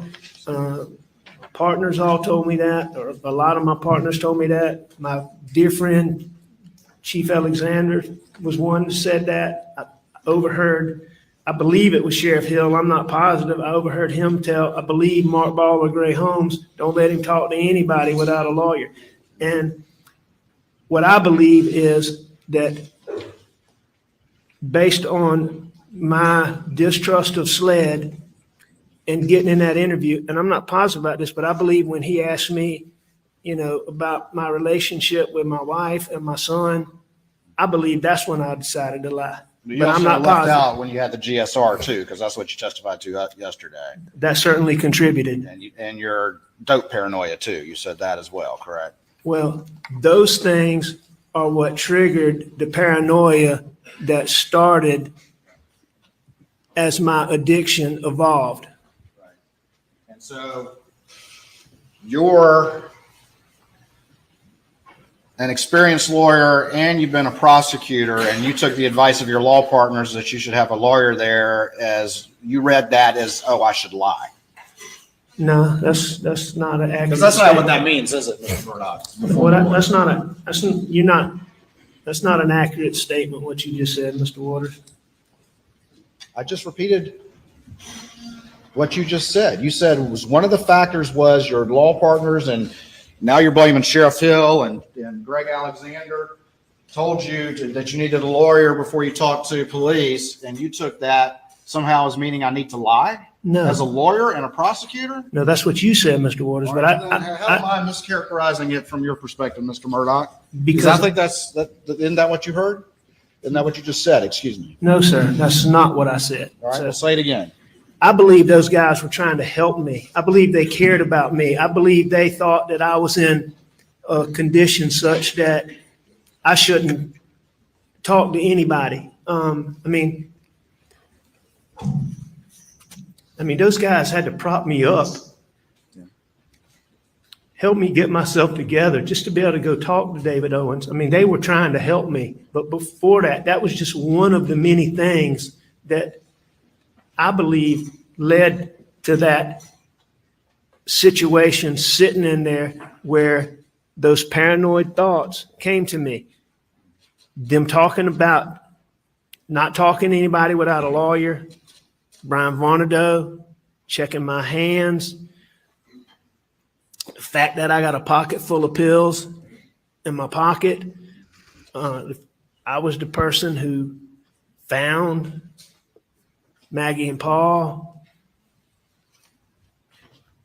my distrust for SLED, all of those factors combined and made me decide to lie. I also know him asking me about Maggie and Paw contributed to that paranoia. All I'm saying is I'm not disputing that I lied. I'm just saying at this point, you're saying I made a conscious decision to lie here, and I'm saying I don't think I made a conscious decision right there. Okay, so it was later. I believe so. Had you already had your GSR done at this point? Yes, sir. Okay. I had. And you'd already talked to your law partners and heard Sheriff Hill. Now you're blaming him and I'm not- blaming no. Chief Alexander now as well for your lies. No, sir, Mr. Waters. You just added that one. You didn't say that yesterday. You just added that one. Be given an opportunity to answer the question. Objection. You can finish your last answer. All right. Mr. Waters, I'm not blaming anybody. I accept full responsibility for what I did. What I'm saying is what I believe contributed to me doing that and the reason why I did that. I think those folks were trying to help me. So I don't blame them. I think they were worried about me. Okay. I don't dispute that, but you're saying you took that advice as I need to lie. Nah, what you're doing is you're isolating one single I'm not thing. isolating anything. I've mentioned all the factors. You've added some new ones, but I mentioned all the factors that you're blaming for No, your sir. decision to lie. That's not what you did. What you asked me is you said, I took my partners telling me not to talk to somebody without a lawyer as a reason to lie. And that's an inaccurate statement. That was one of the factors that went into a series, decision to lie. hang on, Mr. Waters, a series of events, all right, that caused me to have paranoid thinking, all right, and then I lied. All right. But at some point it happened during this interview that you crossed over. You're saying that you came into this interview intending to be fully disclosing to everything, and something happened in this interview that sent you over the edge, and you said, hey, let me lie about the last time I saw my wife and child alive, supposedly, according to me. I certainly didn't go into that interview, I believe, intending to lie. Mr. Okay. Waters, I wasn't capable at that point in time of planning anything or thinking through anything. So somehow during this interview, all of a sudden those senses came to you to plan and do that. When I got to thinking in that paranoid way, that normally, as I said, I mean, I could take a deep breath and make it go away. I never had a situation where it lasted more than a matter of seconds. That night, after all those things had happened, it didn't go away in a matter of seconds. And I decided to lie. Those are the clothes that you ultimately gave to Dave Owen. Is that right? Those are the clothes I gave to David Owens. At what point did you be able to chuck the pills you say are in your pocket? When did you do that? When I was in my bedroom. When you're in the bedroom? Yes, sir. Where'd you put them? I'm not sure where I put them, but ultimately they would have gone in my suitcase. So that's when you did it? Do you have a specific recollection of that? No, I don't. I just know that I took them out of my pocket. If we watch this whole video, you think you could, if we watch the whole thing, you think you can say, okay, that's the moment where my senses came to me and I decided I was going to tell this major lie? I don't know that it happened like that, but I mean, I may be able to tell you some things that contributed to it. We watched the whole thing. We've heard that.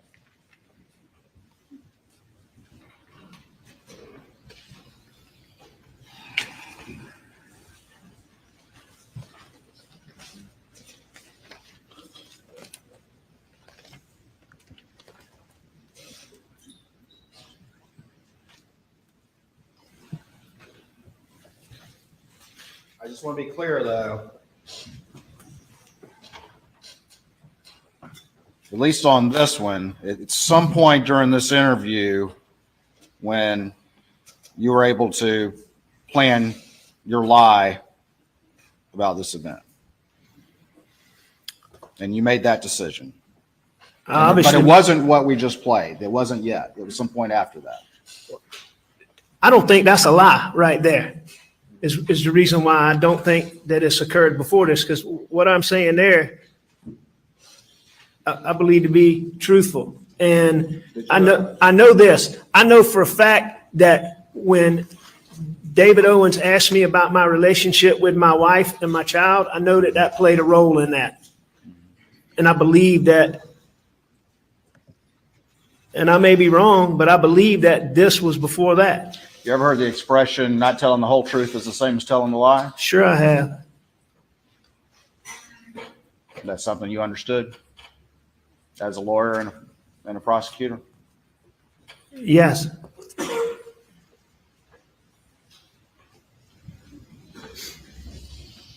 All right.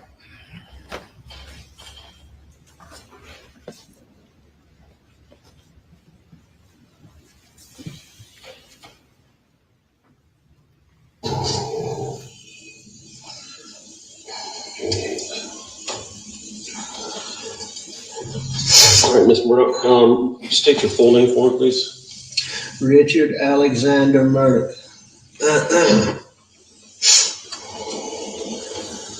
And spell your last name so I get it correct.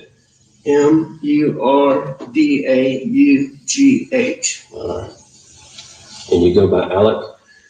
Yes, sir. And date of birth, Mr. Murdaugh? May 27th, 1968. And a good phone number for you.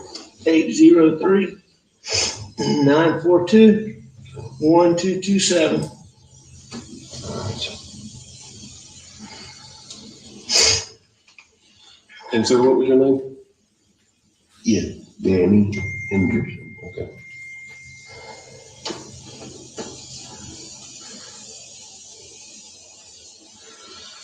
All right. As I stated, I'm David Owen in Lower Rutland with Collier County. I'm with SLED. I hate to have to do this. I understand. Yeah. I totally understand. Yeah. So you don't have any problem with it. So,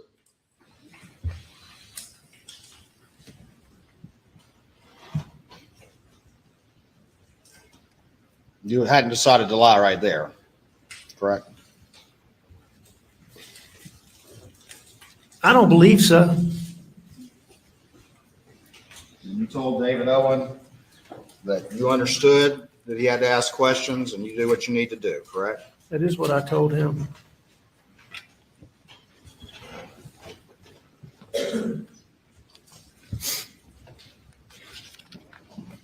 Ron, this might be a good time for a break. Thank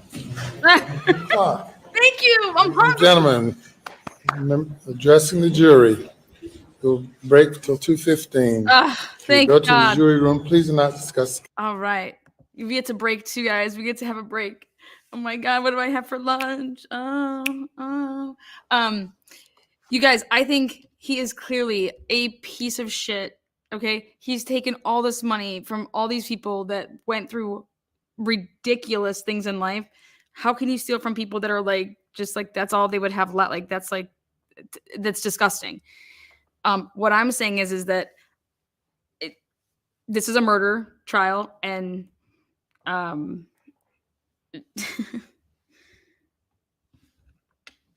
see zero motive for him to kill his family that he's always been all about and does everything for. That video, actually, in my opinion, it's like he's down there. They're talking about what the dog's doing. Oh yeah, Bubba, there's nothing like, Dad, what the hell you got a gun for? And then like starts blowing everybody's brains away. Like, when did it change from being so family, just like, talking about whatever, the dog, the bird, the chicken, the this, that, to he decides to whip out these guns, like, where, like, and just start shooting. When did that? I mean, why? You hear that video.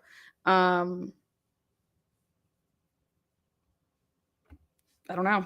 And I think the financial motives that all these other people have, and that this family gets away with everything, and they're going to continue to get away with everything, and blah blah blah.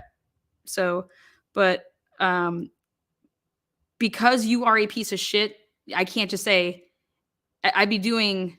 If you're really going to sit in a room and be like, okay, that person, they did this, so they had to have done this because they're a piece of shit. I have to say, like,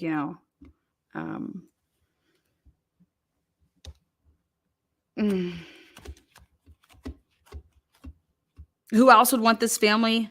Who else would want this man to suffer and his family be dead? A lot of people. So I would be saying that too. So for me to be in a courtroom or in a jury room, and for me to just be like, all right, nobody else would want to see this man suffer. That's not true. A lot of people would. Again, do I think that he did it? Do I not think that he did it?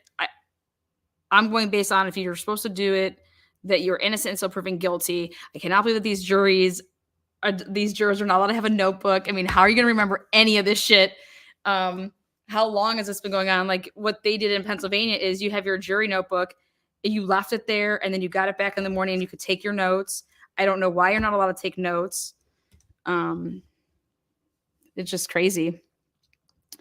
But a lot of people wanted this man and this family to pay. If you're finding out that this family has no money and you're not going to get any money, like if they file bankruptcy and there's nothing there to get, so all this financial stuff, I mean, what are you going to get? There's nothing to get.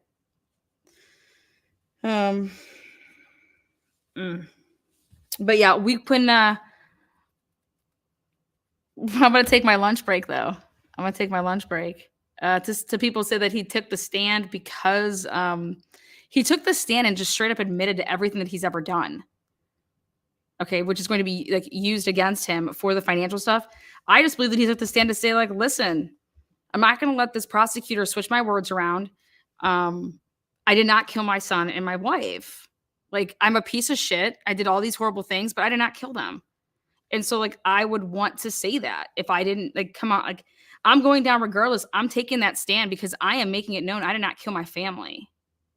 And now you could say that he's doing that for himself. He's that selfish. He knows he's going to go down for the financial stuff. Well, maybe he wouldn't have. But here he comes out and he admits to his financial crap. So, but what I can tell you from right now, people want to say that Snapchat video is the smoking gun. I just believe that Snapchat video shows how normal it was. Just, I'm not totally sold on the time of the crime. I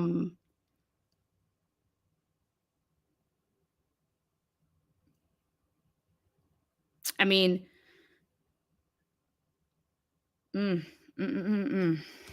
so,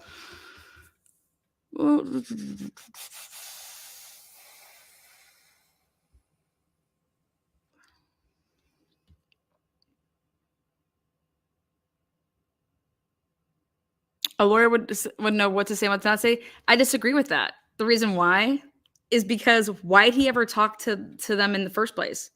Why'd he ever talk? I think that what you need to hone in on here is he says that he remembered his son's phone popping out. That dude, the prosecutor just said, yeah, you just talked about, oh, how you pulled his belt loop and his phone fell out. He says it back then. So if you're the defense, you want to like hammer in on that right there because he remembered that detail. That's exactly what happened. That's how his phone moved. He says that. You think that he would have known to say that because, oh, they're going to have this data when I do end up going to court that his phone did. Come on, man. You know, and that I got to use two different guns to make it look like two different killers. I have nothing on my hands though. What about his steering wheel? What about the pedal? I mean, they just didn't. This is sloppy. This is he for heaven's sakes, he took a hit on himself so that his family would get the money. He's greedy about money for his family. He wanted to kill himself so his family would get money. Oh, so since that didn't work, I'm just going to kill them. But that doesn't make any sense. And so I think that this is going to be a hung jury because I think that how can you really get into a jury room and say, I mean, this guy did everything for his family. Now all of a sudden he's going to blow their brains out. And what does he get out of that? How does that, what is it? What now he's going to have to deal with all that. Don't you think he's going to be suspect number one? He knows he's going to be suspect number one. So wouldn't he have a better alibi?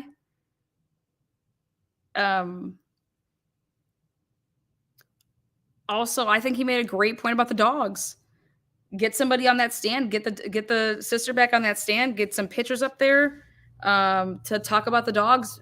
If she was planning on actually staying there at the beach house, she would have taken at least one of the dogs, if not both of those dogs. That's interesting to me. But I agree. I think it's going to be a hung jury. That's where I'm leaning towards right now. I think that this prosecutor has made it so personal against him that it's screaming obvious for me. And guys, I don't trust juries. So if this family is as,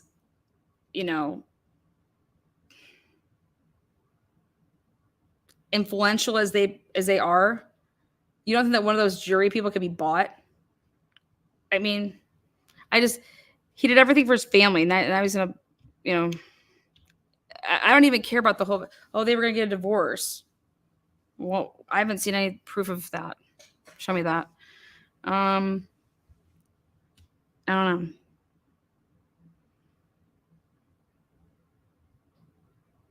I know that you don't have to prove motive, but if you were going to talk about a premeditated act, and you would think there would be motive involved. Murder, he had a plan to kill them. His family knew that he was a pill-popping son of a bitch. And then the prosecution bringing up like, oh yeah, in 2014, when you were just stealing money left and right from these girls that weren't 18 yet. Okay, so then in 2021, he commits murder because he did that in 2014, 2011. Why didn't he commit murder then? Why didn't he kill his family then? What do you think his family in a divorce is set to get? Even if she divorces him, what is she going to get? Half of his debt? She isn't going to have anything. There's nothing to have. There's nothing to have. I just don't understand, And if you actually watch these Netflix and other stuff, these people are talking about how Miss Maggie was most certainly, acting some type of way about being better than people, about,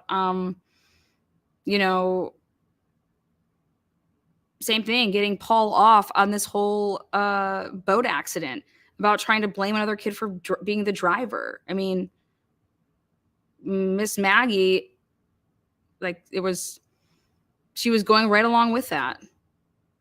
So I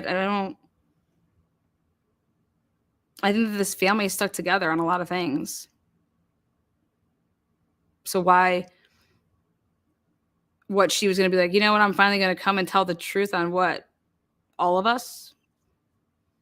I think there should be an IQ test for jurors. Best comment of the day. I think jurors should get paid more than they do. Maybe they do a better job. Hey, Nancy. Nancy, yes. Love you, girl. Woo, woo. There's no murder weapons. And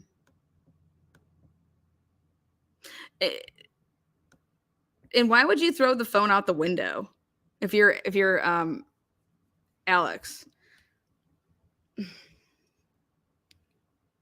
Why would you make it so that that phone would never be found? So it couldn't be like nothing in that could have been found. I don't get it.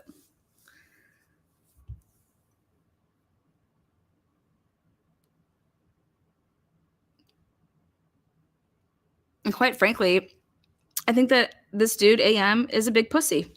There you go. I said it. I don't think that he has the balls to shoot anybody, especially like in the head. His kids. Oh, God. Hey, so there you go. NBC now reported 2 jurors were crying. Yeah. I think that this is sad. This is awful. And I think that a lot of people out there wanted this man, like, hello, you don't think there's reasons to kill Paul? You don't think there's reasons to kill him? We're not going to get a dime out of this guy. He doesn't have anything. I don't. His wife is a great asset to him. Hey, Boston. I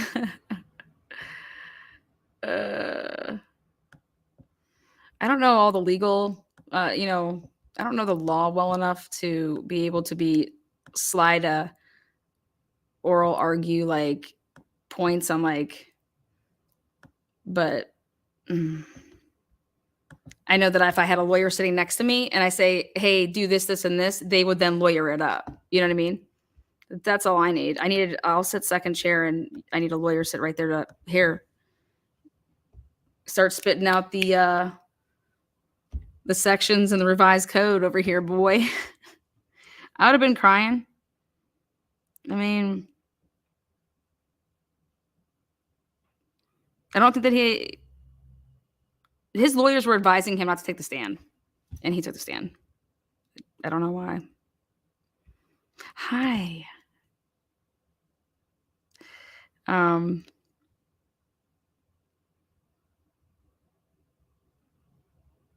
Lana, I wish you were on more in the daytime. I really like you, but I always start dozing off at night. Oh, my stuff will be on more in the daytime. I've been switching. I've had to actually do some stuff during the daytime, so that's kind of why. Some stuff has taken, attention of mine that needs it. So, but I love hanging out with my daytime peeps. I love people that are at work and actually just throw in the earbuds and they're listening while they're working. Instead of listening to some music or something like that.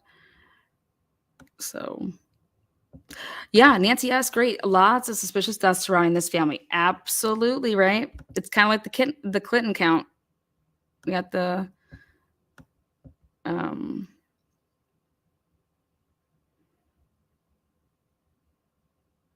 just feel like this family was up to no good all the time. And it is very plausible that because this family was always up to no good, that somebody finally was like, dude, like nothing's going to change. Paul's going to get away with the boat accident. This is going to happen. Like nothing's going to,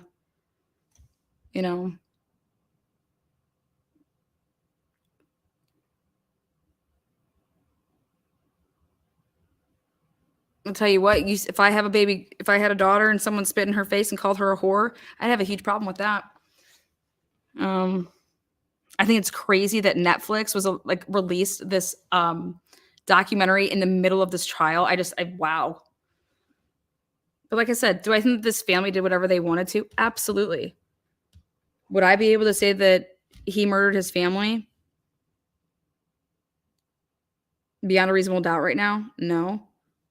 I have a lot of doubt because I think a lot of people wanted him and his family dead. I think a lot of people wanted him to pay. And you can't make somebody pay if you kill him. So let's kill what he loves most and then frame him for it. You want to talk about getting back at somebody? So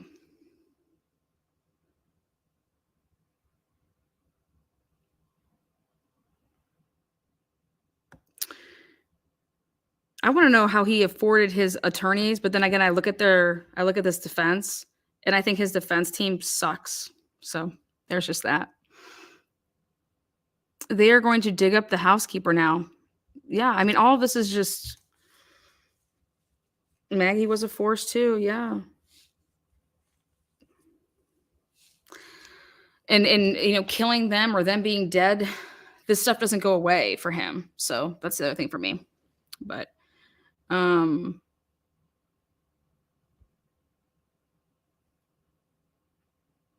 yeah, you guys, that's the thing is he just basically came out here and admitted to all the financial stuff. I think that so why do that? If you're some selfish person and here, if I don't have to testify, then I can get off on everything. No, he came out and he admitted to this stuff. But he wanted to take the stand because I believe he was like, I didn't kill my family. I did all this other crazy shit. Hell yeah. I'm a piece of shit. I didn't kill them though. So he wanted to say that. That's what I'm taking from it. Yeah, I did notice that. All this over a pill problem. South Carolina has all the drugs. That's why no one can get their prescriptions filled, guys. You guys didn't know that? All right, guys. I'm gonna wrap this one up. I might be back to watch a little bit of. I mean, he's gonna be on the stand all day. Now, what does Alex get to have for lunch? Do they get to bring him in something? What do the jury people get to eat? Do they bring them in like Longhorn and stuff? Because I'm gonna go to Longhorn for lunch. But you guys are awesome. Thank you for watching it with me because I was gonna watch it, and I was just like, okay, well, I'll go live and watch it. I haven't done it at all with this, so I find all of this fascinating, though. Human behavior, the questions that are asked, why they're asked, the stuff that was happening even before this, all the digital stuff, like that stuff fascinates me. I'm a nerd like that, but we'll chat soon, guys. Take care. And thank you for the super chats, super stickers, any memberships. I appreciate that, guys. Thank you. And thank you, mods. I'm sure you didn't have a hard time today. It's nice and easy.